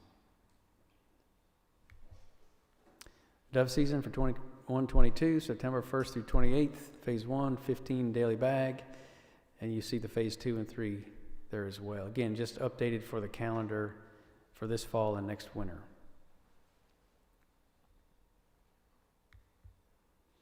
Moving on to waterfowl and coot, again, no changes to the federal frameworks. This is a year where there was no species bag limit changes, fortunately. So there's calendar date changes. We've got all the ducks, coots, and all the different geese that we have here in Tennessee.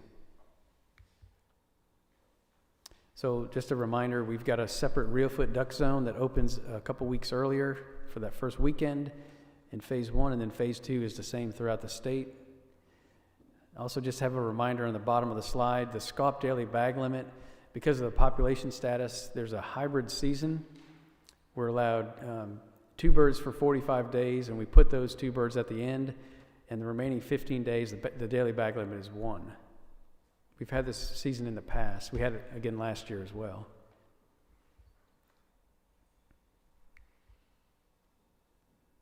Youth waterfowl hunting seasons, these are traditionally the Saturdays, the 2 Saturdays after the end of the regular hunting season. Next year it'll be February 5th and 12th. And again, just a reminder, last year we were able to add 2 additional hunting days outside of the 60-day framework for veteran and active military personnel only. Those are the Sundays after the youth hunts, which are on Saturdays. And just something to share, had a couple conversations this week with folks. We did a waterfowl hunter survey last year, December of 2019 to February of 2020. And on that survey, we asked a question about youth hunters. We've had a youth season here in Tennessee for a long time. And with this new additional season that we're able to take advantage of in the federal frameworks for veterans, we weren't sure where to put those. And so we asked folks that are Tennessee duck hunters if they preferred to keep the youth waterfowl seasons on the 2 separate weekends on Saturdays only, or if they wanted to combine them into a Saturday-Sunday hunt. And 70% of the survey respondents preferred no change to the youth hunts, which again are 2 consecutive Saturdays. So we elected to put the veterans hunts on the 2 consecutive Sundays after the end of the season. And again, this will be the 2nd year for the veteran and active military personnel waterfowl hunting days. Got a lot of good response through social media and other ways. Folks were glad to have that opportunity. We're glad we could provide that to our veterans and military personnel who sacrifice so much for us. Some changes we wanted to make in the wording around the veteran and active military personnel waterfowl hunting days. The information is on the screen there. I'll just paraphrase it by sharing it this way. A number of years ago, we made a change to the youth waterfowl hunting days. Again, those 2 consecutive Saturdays at the end of the season. Duck season is closed except for youth hunters on those days. And the same thing with these veteran days. Duck hunting is closed on those days except for those folks who are veteran or active military personnel. And so while there are goose seasons opened, the change is made to allow only veterans to hunt during those days and take ducks. And so we changed the language to reflect that. You can still goose hunt on those days, but you can't have a mixed party, I guess would be the way to say that. We want to have only duck hunters hunting together so there's no confusion, I guess, for the officers.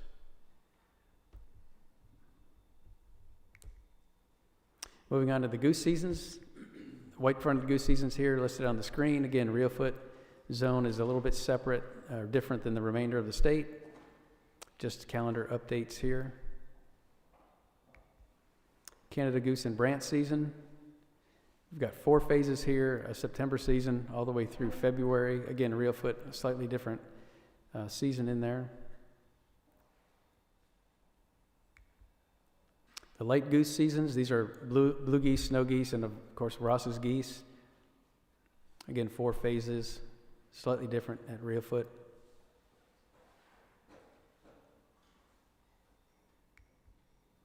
And the light goose conservation season, which occurs after the end of the regular goose seasons. These dates are pretty much static this year, February 14th until March 21st.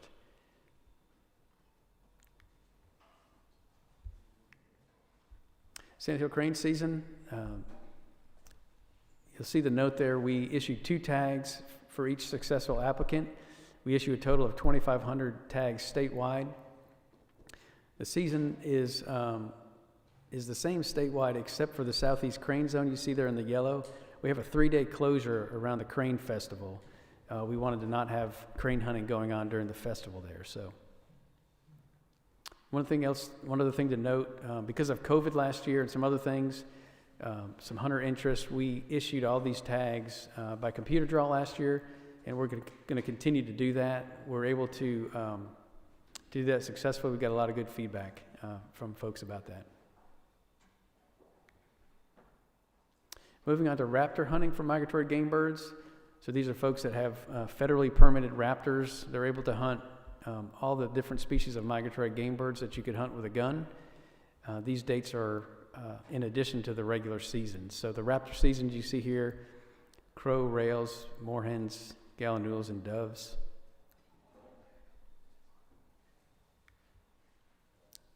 The rest of the list: snipe, woodcock, wood duck and teal, and then during the duck season. Daily bag limits are the same as in the previous years. So in summary, all the changes, of course, have to stay within the federal frameworks. Almost everything we shared today were simple date changes based on the 2021-22 calendar. We did modify crow season, providing some additional opportunity for the phase 1 of the dove season. We adjusted some language in the veterans and active military waterfowl hunts. And just a reminder that crane tags are issued by computer drawing from here on out. And Mr. Chairman, that concludes the presentation. I'm happy to answer questions, and we seek your recommend the passage of this proclamation. Do I have any questions from the commission? Commissioner Butts. Just for information, how many falconry permits do we issue a year? Let me ask Colonel Ryder to provide 83. That. 83? Thank you. Commissioner McLaren, you're recognized. Can you enlighten us on the crow season? How is this compared to what it was before the last change? Let me go back to the slide. So this right here? Yes, we made a change and we had a lot of public input on it after we made the change a year or so back. Right. The request, the previous change, which is reflected in here, was to have additional days in January and February. And so we adjusted the season, I guess it would be 2 years ago, or maybe that was last year. I apologize, I can't remember exactly when it was. That was based on requests from the public for those hunt days during the colder weather months. And Commissioner McLaren, I believe what we did is we took days out of the week, those Monday through Thursday dates from earlier in the season, and we were able to extend the season into those colder months because we just moved those days. So there has not been a change regarding that. We've left those seasons late, as you can see in phase 4. Okay, so this gets us back closer to aligned before the last change. Well, the only change here, we've retained the last change, which is kind of outlined there in phase 4, which is late cold weather hunting. This change adds some days in September. Okay, thank you. Right. Mr. Cox. Joe, is there an end date for the draw for sandhill cranes? Will it ever go to just open season like ducks? At this time, I don't believe so. So our season falls within the Eastern Population Sandhill Crane Management Plan. That plan's been in existence for, I'm not sure, probably 8 to 10 years. There is a group, Jamie Feddersen has offered to help with that group. There's a group of Mississippi Flyway State biologists that are updating that plan. The reason we have tags here, unlike places like Texas, where you can go, in Nebraska, you can go buy a crane permit without being drawn, they have a different population of cranes that go through their flyway. So our flyway population is such that the U.S. Fish and Wildlife Service wants to make sure the plan calls to issue tags based on the population. It's a percentage of the 3-year running average. And so in order not to exceed those harvest allocations, the U.S. Fish and Wildlife requires everyone to issue tags. So we can't exceed that. So every state in this flyway has the same system we do? Yes, Kentucky and Tennessee and Alabama are the 3 states now. Chairman Ripley has a question. It was answered previously. Thank you. Okay, and I don't see any other questions. This is a committee-only vote on Proclamation 2102, Migratory Gamebird Hunting Seasons 2021-2022. Oh, well, you didn't send me a text. Who is it? What's that? Commissioner Jones, did you have a question?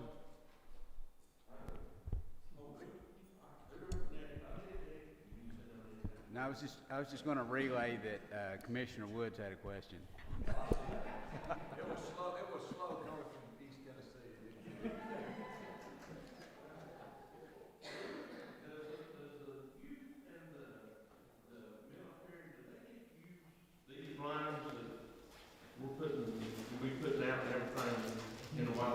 areas? Yes, sir, they will. That comes back to a travel thing. I had several calls last year, not, I just wonder if you had any about like the juvenile hunt. They, like if they're traveling, they get to come for one day, and then they gotta go back, and then turn around the next weekend for one day. Have you had anybody voice their concern about making them a 2-day hunt, 2 days in a row, when they go to that trouble of putting out all their decoys, they can leave them from Friday night till Sunday night? Yes, so we had that question among our staff as well. And we did the duck hunter survey last year, I guess a year and a half ago now, and we added that question on there. Did they like the season split between weekends, and or do they want to put them in one weekend? And part of the reasoning, the survey returned a 70% don't change it recommendation, and so that's why we haven't made a recommendation to you all to change that. That's certainly under your prerogative. There was a slight difference in those results in Region 1 that some folks did prefer to go to the 2-day weekend as a youth hunt, and in this case, the 2-day veteran hunt. The danger with that, I guess, and maybe that's not the right word, but if you have a strong cold front and it freezes everything up, the youth have lost the entire weekend instead of maybe the chance of it thawing out for the next weekend. So that's just some kind of hypothesizing about the reasoning that folks have. But it certainly could go either way, depending on who you ask. But again, based on our survey, 70% of folks either didn't want to change it or preferred to keep it like it was. You think we might could resurvey that one more time and see if those hunters are still satisfied with that after this last season? You said the survey was done a year and a half ago. It was December of 2019 to January of 2020. One more time now that the military guys, they didn't get to voice their opinion in the survey, did they? We'll consider how to do that. Again, this was the big duck hunter survey, Commissioner Woods, that you heard us report on a few times. We were able to add some questions in there. We'll put our brains together and think about a way to survey those folks without doing a big survey. Jennifer may have some thoughts. Other people we could reach out and get a kind of a poll, really. Commissioner Box? I was just wondering if we're going to have any ducks this year. That's it. If I had a crystal ball for that, I probably wouldn't be working for y'all. I'd be a very wealthy man. Okay, just checking. Thank you. I will just share, Commissioner Box and others, the prairies are looking pretty dry this year. If you haven't noticed that, I don't know if there's going to be some late precipitation that might help that, but much of the middle latitude duck production prairie potholes is pretty dry. So we'll see what that means for a fall flight. All right, we're back to the proclamation number 2102, Migratory Gamebird Hunting Seasons 2021-2022. This is a committee-only vote. Do I have a motion to approve? Motion to approve. Second? Have a second. Any further discussion? Okay, for the committee-only vote, all those, do we need to do a roll call vote on this, Bobby? Or can we just do?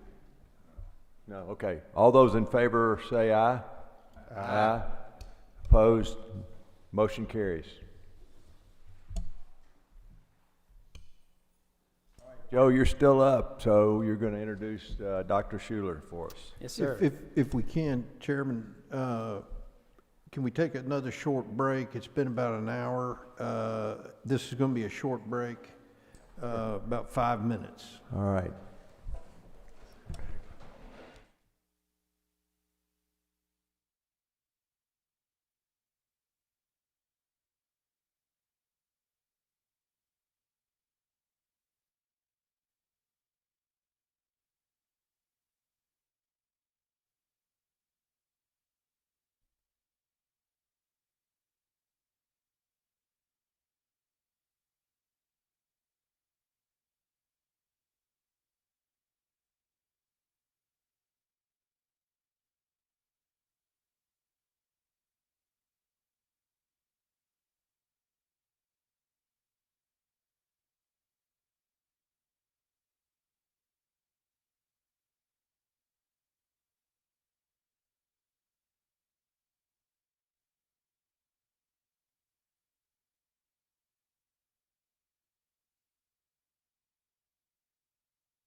We are back in session, and Mr. Chairman, call on Joe Benedict to give a report on, introduce Dr. Schuler on some CWD modeling project. Before Joe goes, I remind all the commissioners that our mock-up duck blind is out front in the parking lot, and please take time to go by and check it out. It's really well done.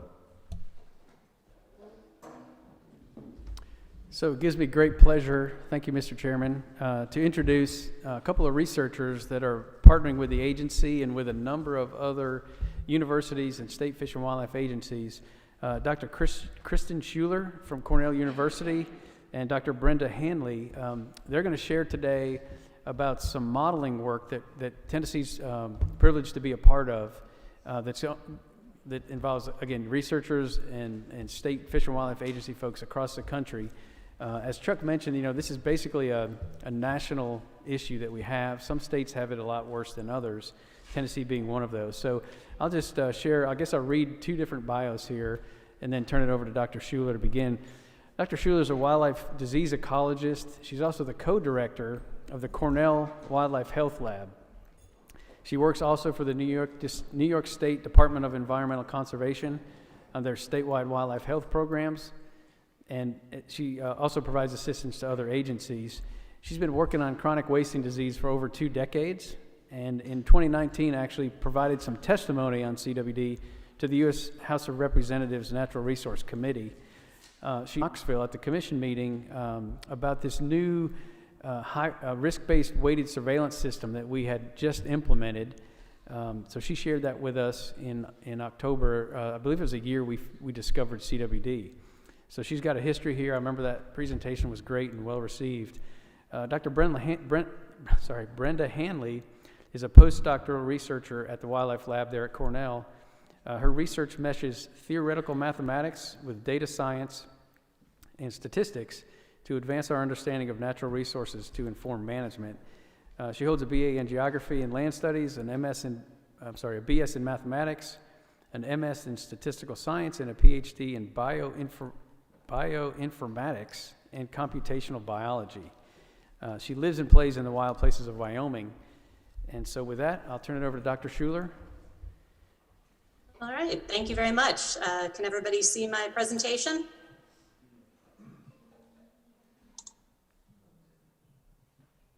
I can't see you. Okay, I'm getting a thumbs up. All right, we'll go with that. So I really appreciate the opportunity to be here today to present our project to you. I'll be giving an overview of the work, but it's really Dr. Hanley that's the workhorse behind all of our progress with this. So basically what we're going to show you is the sort of the shiny outer part of the project, but there's a whole lot of work, and if you heard Brenda's background, that's going on underneath the hood. So one of the things I wanted to mention was that Zoom's not nearly as much fun as when I was there on my last trip to Knoxville in 2018, where we got to go see the elk out at Hatfield Knob. And just looking around today, I see some familiar faces from our blue shirt gang there. So it's really nice to be back.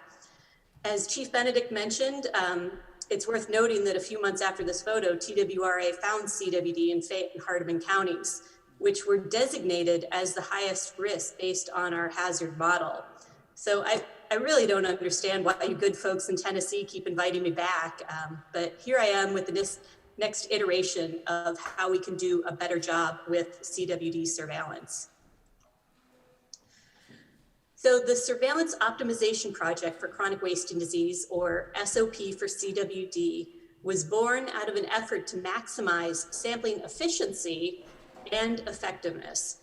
Most states are already struggling with CWD surveillance, so we wanted to sample smarter, not harder, and thereby increase the power to detect the disease as early as possible.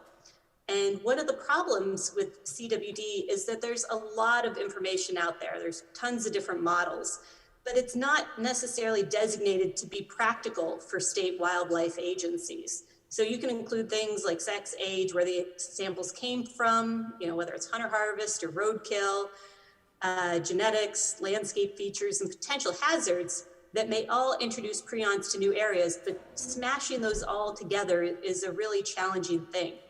And because these problems aren't unique to Tennessee, all states can benefit from this effort that minimizes the cost of sampling while maximizing the probability of discovering new infections. And we can do this by having an enhanced data infrastructure that allows for sharing similar data across jurisdictional boundaries. So each state isn't sort of recreating the wheel each time. The project started with a kickoff meeting in East Lansing, Michigan in January of 2020. So we were lucky to meet in person before everything shut down. And at that meeting, we had representatives from a variety of state disciplines.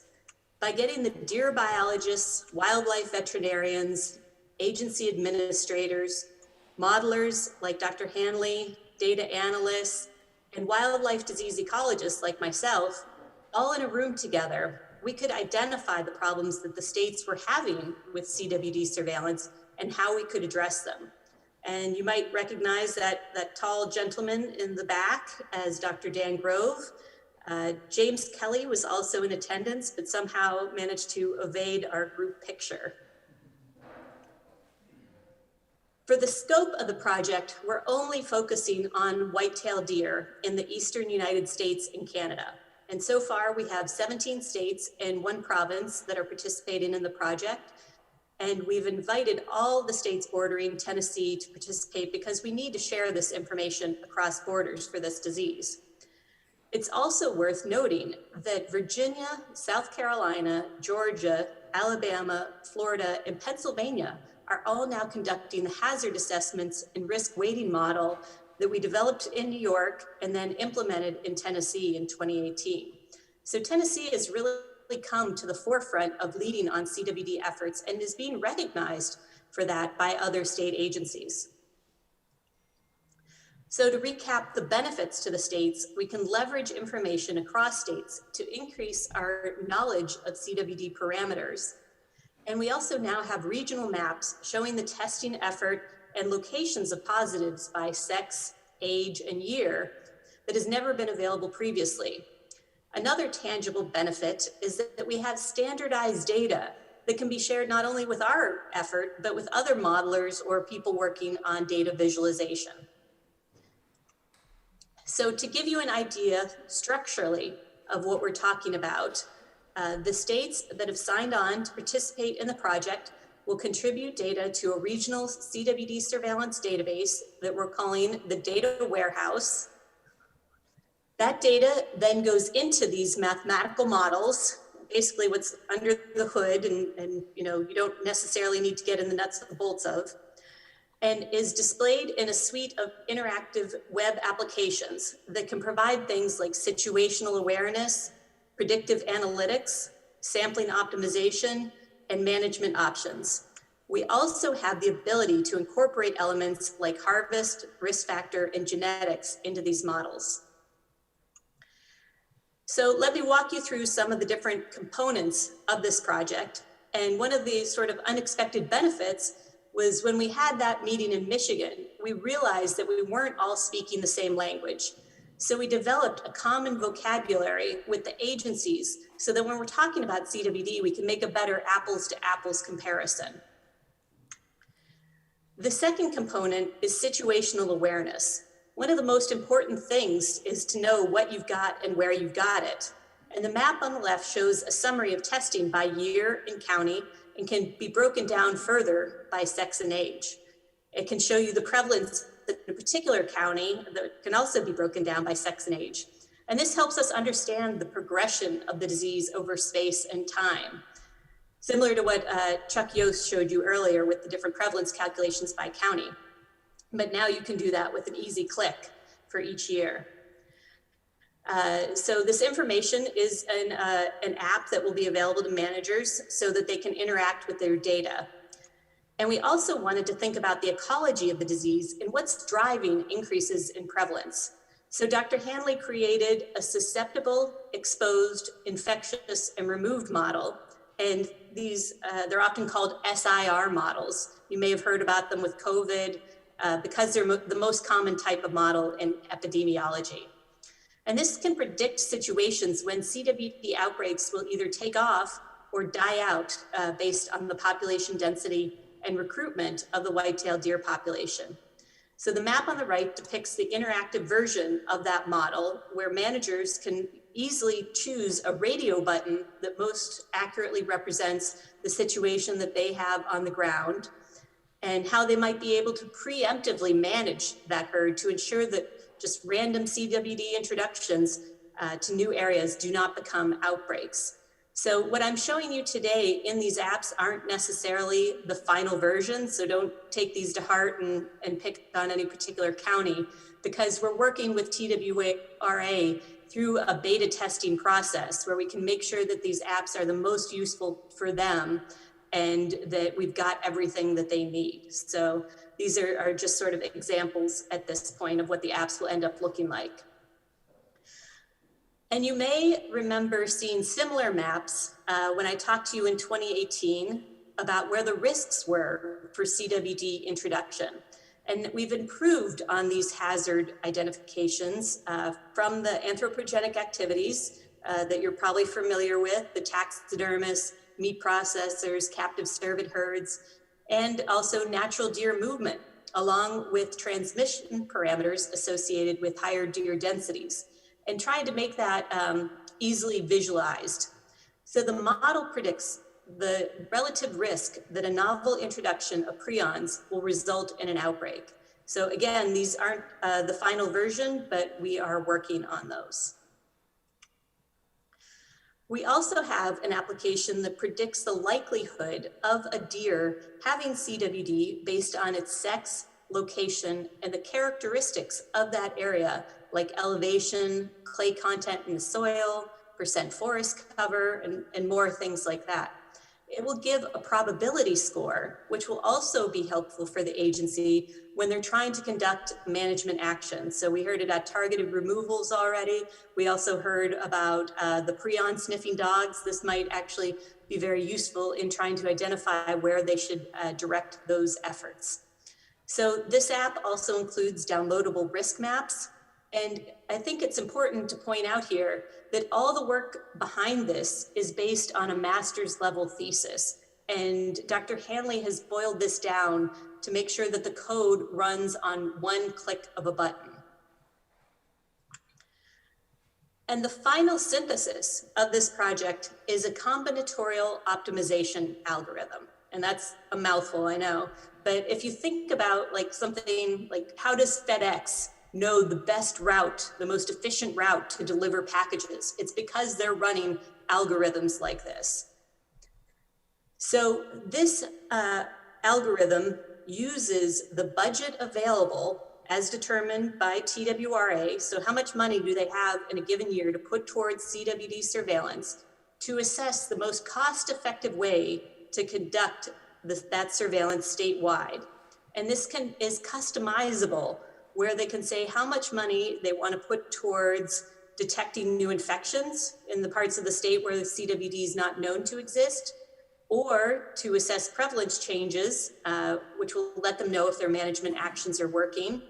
Or, I guess I shouldn't say or, these are and, all of these are in addition to each other, where there are services to hunters. So if you think about maybe the extra sampling that Tennessee does just because hunters want their deer tested. So right now in Fayette and Hardeman counties, I wrote down that you're testing over 2,000 deer in each of those counties. And that's probably mostly driven because the public wants to know if their animal has CWD. But that may not be sustainable budgetary, given budgetary constraints. And maybe it would be better to put some effort of that statewide budget elsewhere in determining spread or if management actions were working. So this model incorporates that SEIR model, the hazard models that I already mentioned, and all those environmental parameters like elevation, slope, clay content, into one sort of master system. And the goal of the algorithm is to use this finite sampling resource, the amount of money that the agency has available, as efficiently as possible based on the best available information. So we're pumping a lot of information into this model, and that will give us a better idea about the distribution of the disease across the state. So that was sort of a very quick and superficial overview of the project. And Dr. Hanley is here specifically to answer any and all of the modeling questions or app questions that you may have. So please don't hold back. The modeling itself is nearing completion, but there's still a lot to be done. Our second phase is developing the dashboard that will host not only these apps that I've shown you today, but any other modeling outputs that researchers would like to share. We've been collaborating with the CWD Alliance on hosting this site as a one-stop shop, essentially, for these modeling type efforts. The third phase is a data warehouse, and we contracted with a company to build a custom system as an online resource available to states participating in the project. And this warehouse will automatically feed the data into these models. And these products will be able to be used by states either internally, just within the agency, or if any of these maps are useful and they want to push them out to stakeholders, they can do that based on their own discretion. We're not going to decide what information goes public. Everything that you've seen here will be behind a password protected wall. And then to give you some idea of the functionality of what we're talking about with this data warehouse, let me quickly show you what your current system does. So this little guy over here, and tell you how the data warehouse will be better. So what TWRA is using right now is an access database that my data guy, Nick Hollingshead, developed in 2018 that includes the risk model you are using statewide and all of the inputs associated with that, as well as managing the sample data and quality control. And QA/QC is really critical for a disease like CWD, because one of the worst things that you could do is call up a hunter and tell them they have a positive deer when the sample code was wrong, or having a positive deer and not telling the right hunter. So it's also really important to keep up with the regions about how they're doing towards meeting their annual quotas. These risk models can all be modified by TWRA based on their best available information, and include specific goals for those high prevalence, low prevalence counties that were identified. The database also has the ability to keep track of and update information on taxidermists, processors, and captive cervid businesses. And a limitation of this current system is that only a few users have access to it, when we'd really like the ability for any biologist statewide that collects this information to put it in directly into the system and then be able to see that information displayed in real time. The system also provides quota reports about the sampling goals for counties for each region that are set annually, as well as the progress reports on how close each county is to reaching its goals. And these counties get a check mark when they've reached their quota. So again, these reports have to be emailed out to the regional staff on a regular basis so that they know where they're at, rather than being able to go into a system and check how they're doing on their own. So with phase 4, within this custom system, what we're developing is an autonomous pipeline that includes all these complicated hierarchical models. We've got over 25 of them with a really nice user interface. And this user interface would have interactive forms that understand states' workflow, like how TWRA uses Survey 123, and can have multiple users at various levels. And the system will gain a lot of efficiency over what the current system does. And of course, we want to make sure that this is useful to states. So we're trying to refine the models to make them work most efficiently across all of the participating states. But it's important to know that a system that we're building has never been created for any wildlife health issue, or it doesn't really exist in public health. We've seen a lot of these types of systems being built now because of the COVID outbreak, but it's really important to coordinate across state borders and have these efforts sharing data. So I'm really proud of this project. I think we're doing a great job, and a lot of that credit goes to Dr. Hanley.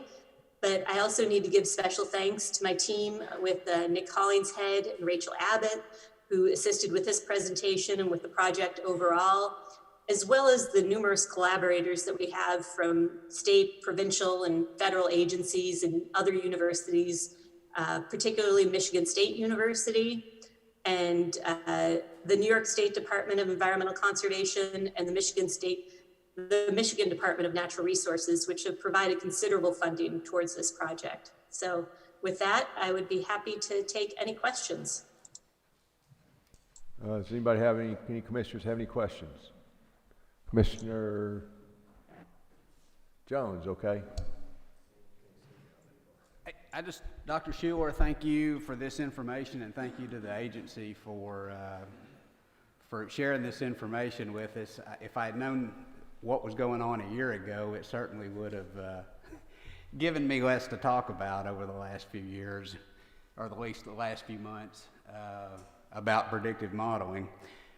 One question that I would have is, so you mentioned 4 phases, you actually mentioned 5. Do you have completion dates, dates that we'd be able to utilize the data that's created from these apps and software packages for each of the phases? I can give you I can't give you the down to the day, but what we're shooting for, Tennessee, because we've had a relationship for a long time, the agency has been great about, getting their data in. And so you guys are actually the guinea pigs, and have most of the data in, and most of the apps are developed for you. So I would expect that you would be able to use this in, weeks to months. And Dr. Hanley can correct me if I'm wrong on that, but Tennessee is going to be the first state that's able to use this, just because they've been so proactive in getting involved. As far as the data warehouse, we've contracted with a company called DJ Case that's well known in natural resources, and they have a timeline of 1 year. So we started that in April, so we expect that to end up in March of next year. And with the dashboard, we're building that right now, and I'll let Dr. Hanley talk a little bit more about that, because that's really her brainchild. Yeah, so Krysten was able to show you screenshots of 4 of the apps that we have so far. So all of the apps will be available for all of the state and provincial agencies that are participating in the project. We have mock versions of all 4 of those apps for everyone who's in the project right now. And we do have the mock versions of Tennessee. We're actively running models to complete the real versions of Tennessee next. One of the time sinks is that last app that she showed you with the spatial model, the spatial epidemiological model, because we boiled it down to 1 click and it has so many statistical techniques in it, one of them being model selection. You have to assess the reliability of a whole bunch of different models before you can pick the best one. And right now we have it as a single computational pipeline, so that it can go through and specify the model, and then assess the model, pick the best model, and then display the model, all in that 1 click. But what that means is that the computational time, the runtime of that takes 14 days right now. So I can say that the earliest that you guys will get the final results for all of your different apps are 14 days from now. But it's coming up, and you guys will be able to see it first.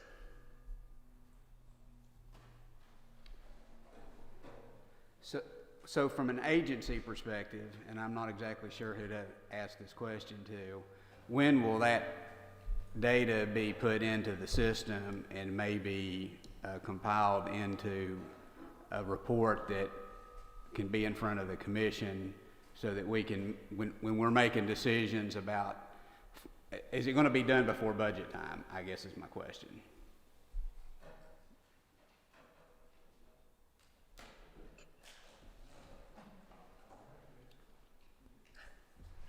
when is your budget deadline? I'm sorry. Well, we review in July, so. We will make the results available to our collaborators at the TWRA as soon as they're done running. And so what goes on after that will be up to you guys, but we will make sure to have it as soon as possible. So, Commissioner, it's unlikely that we'll have the report in time, or the app completed where we can run that and look through that for this budget cycle, because we're beginning to prepare those now. Let me ask Chuck if he's still on the line, or Stephanie or Dr. Grove, if they have any other comments about when, the project's finalized, when the agency will begin to use that, obviously immediately, but what the plans might be to share that with the commission, when you guys might see a result of that. Chuck or others, any comment on that? This is Dan Grove. Well, one huge component of it we've been using since 2018, and it's getting tweaked a little through this process with the whole larger collaboration. But our surveillance model that we've been using, that Dr. Schuler helped us with to begin with, we've completed 3 full cycles of that, and we continue to adjust our numbers each year relative to what we've learned from the previous year's data set. So we are actively already using that in our surveillance. And once we found the disease, we actually shifted over a portion of that surveillance program to what we're calling monitoring, so we can detect changes in prevalence in the counties that we know that we have the disease. So there's a huge component of this that's already actively being used. And a lot of the management decisions we've recommended and made have been based on the data that we gleaned from the surveillance and monitoring project component of this.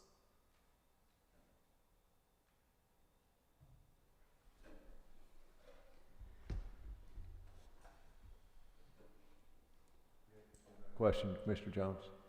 I think that answered my question. So we're already using elements of the modeling. So I assume we've been giving them data since 2018? So they're predictive modeling already. Okay. But we'll be able to, I guess, come up with even better data that we can use as we're making decisions about financing and that kind of thing, how we attack CWD if it comes into another part of the state, and that type of thing.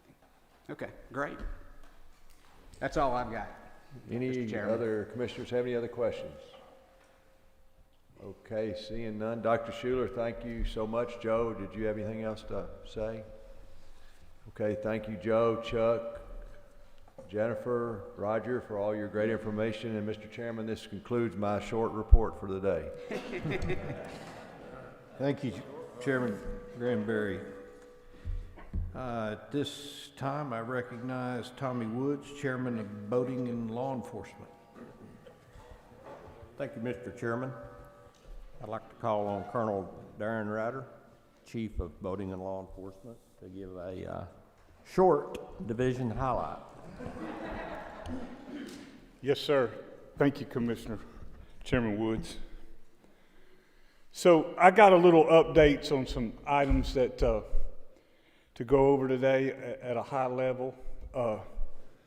Deacon Bill, glad to see you, brother. So this was at the heels of since we did a turkey survey presentation. I asked him to throw that slide up at the last minute. So that was my daughter and I a couple days ago were able to finally, this girl worked super hard for 5 years. So all that data you heard, I was part of that 5-year figure at 000. So we finally, everything worked out right, and I actually threw that up there for you, Chairman Ripley. So see those long beards? That's kind of what you're looking for. Is that a disease, or what is that?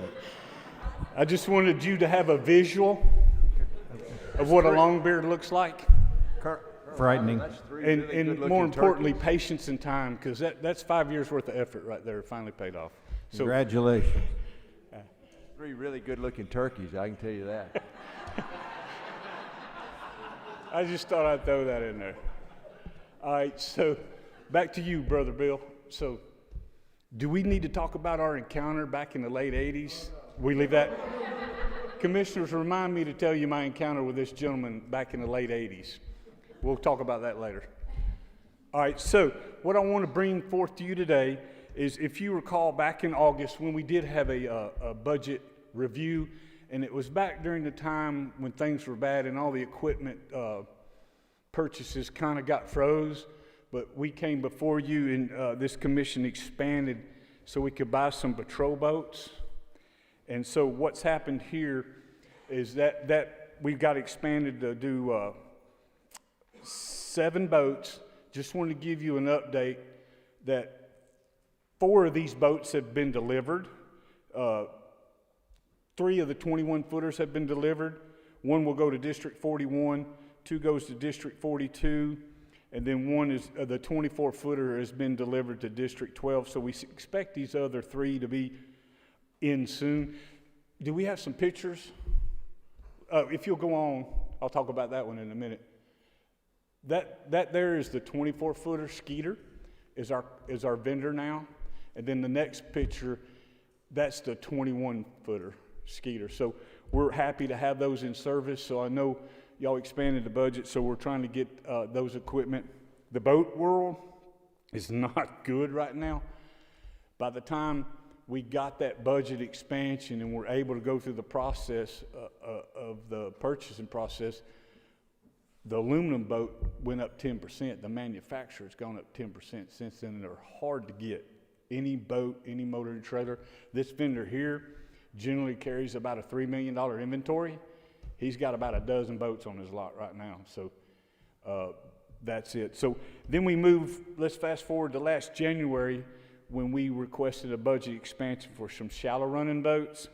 And if you'll go back to that metal, that first camouflage boat picture. So there's kind of what we got. We have ordered 4 of these XL FX4s, which is a shallow drive with a Mud Buddy 40 horsepower motor. So 4 of those have been ordered. We hope in 3 months that we will take delivery of those. Just talked to another vendor yesterday. There's 4 more boats to get, and those 2 are drive for shallow. 2 of those are going to have prop drives, and 2 of them are going to have jet drives. So I talked to the vendor yesterday.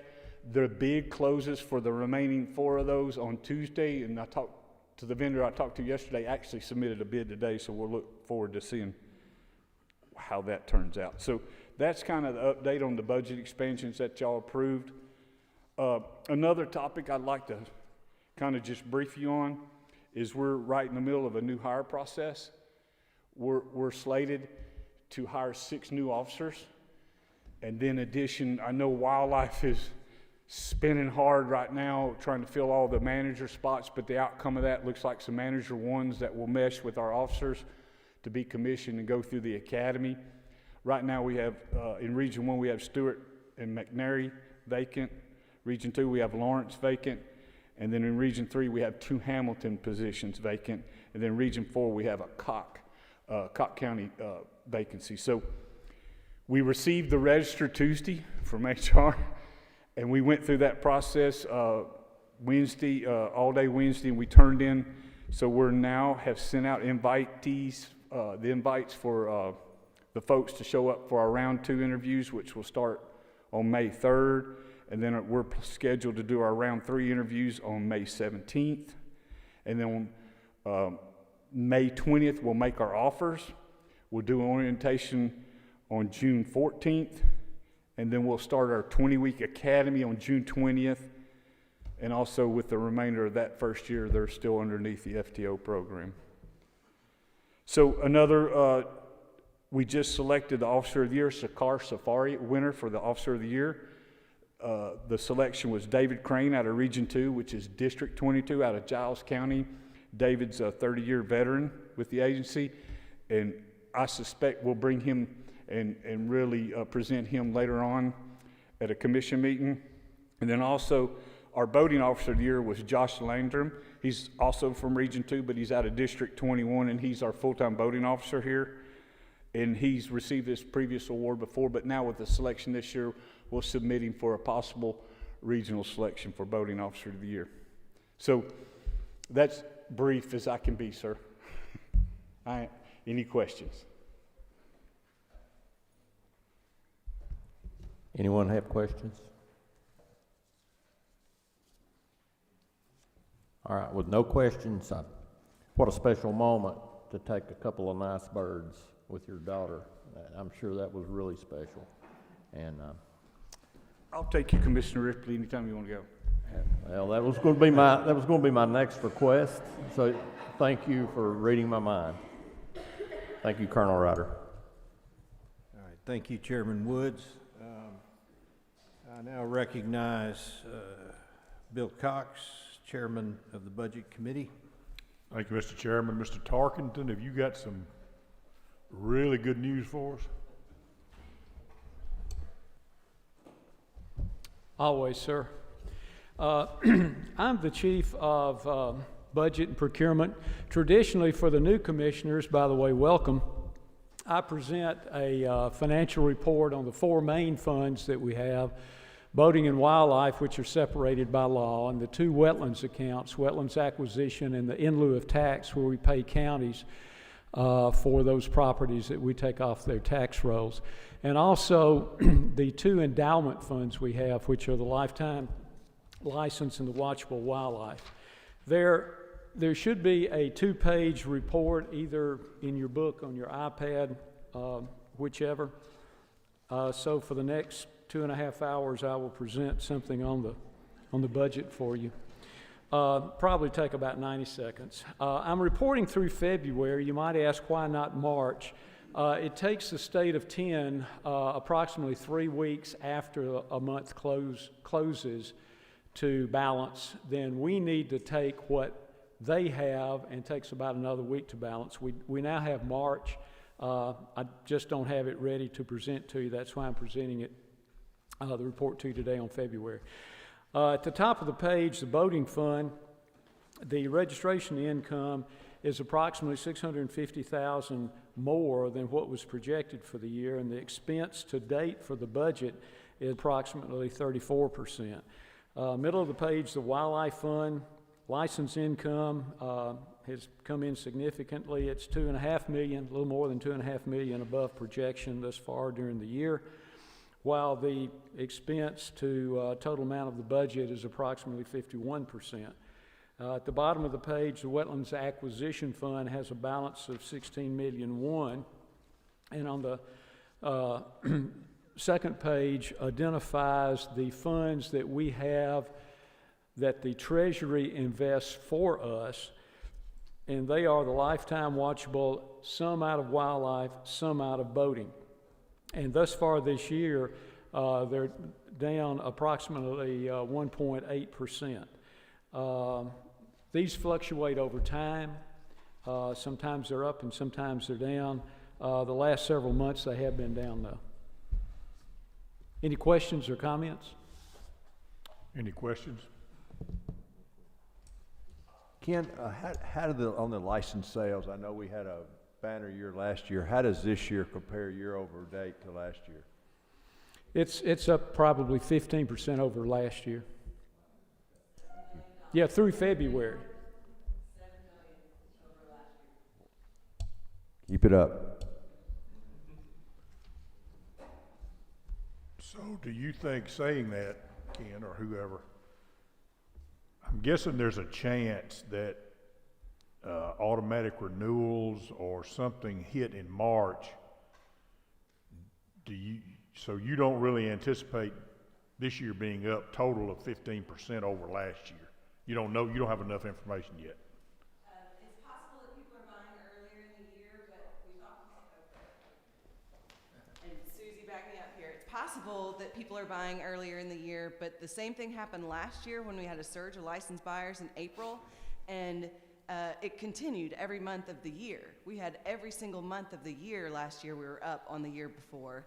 And I will say that this year we are already up 45% new customers compared to last year. So that tells me we may repeat last year. That's great.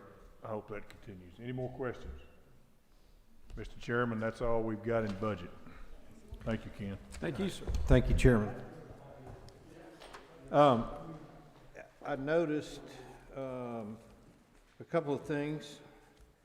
Well, I sat here listening to all this good news, and we have heard some good news today about Tennessee resources. I saw Mike Butler come in. For you new commissioners who don't know Mr. Butler, he's back there. No, stand up. There we go. Mike Butler is the director of the Tennessee Wildlife Federation, and you'll see him frequently at our meetings. We welcome you, Mike. I also note that we have this law book that if y'all will give me an outline of this by Monday, that would be good. And in conjunction with that, I wanted to introduce our general counsel, Tracy, who I don't think the new commissioners had met yet. We're very appreciative of Tracy and everything she does. And Mr. Director, do you have anything further? All right, ladies and gentlemen, we're adjourned.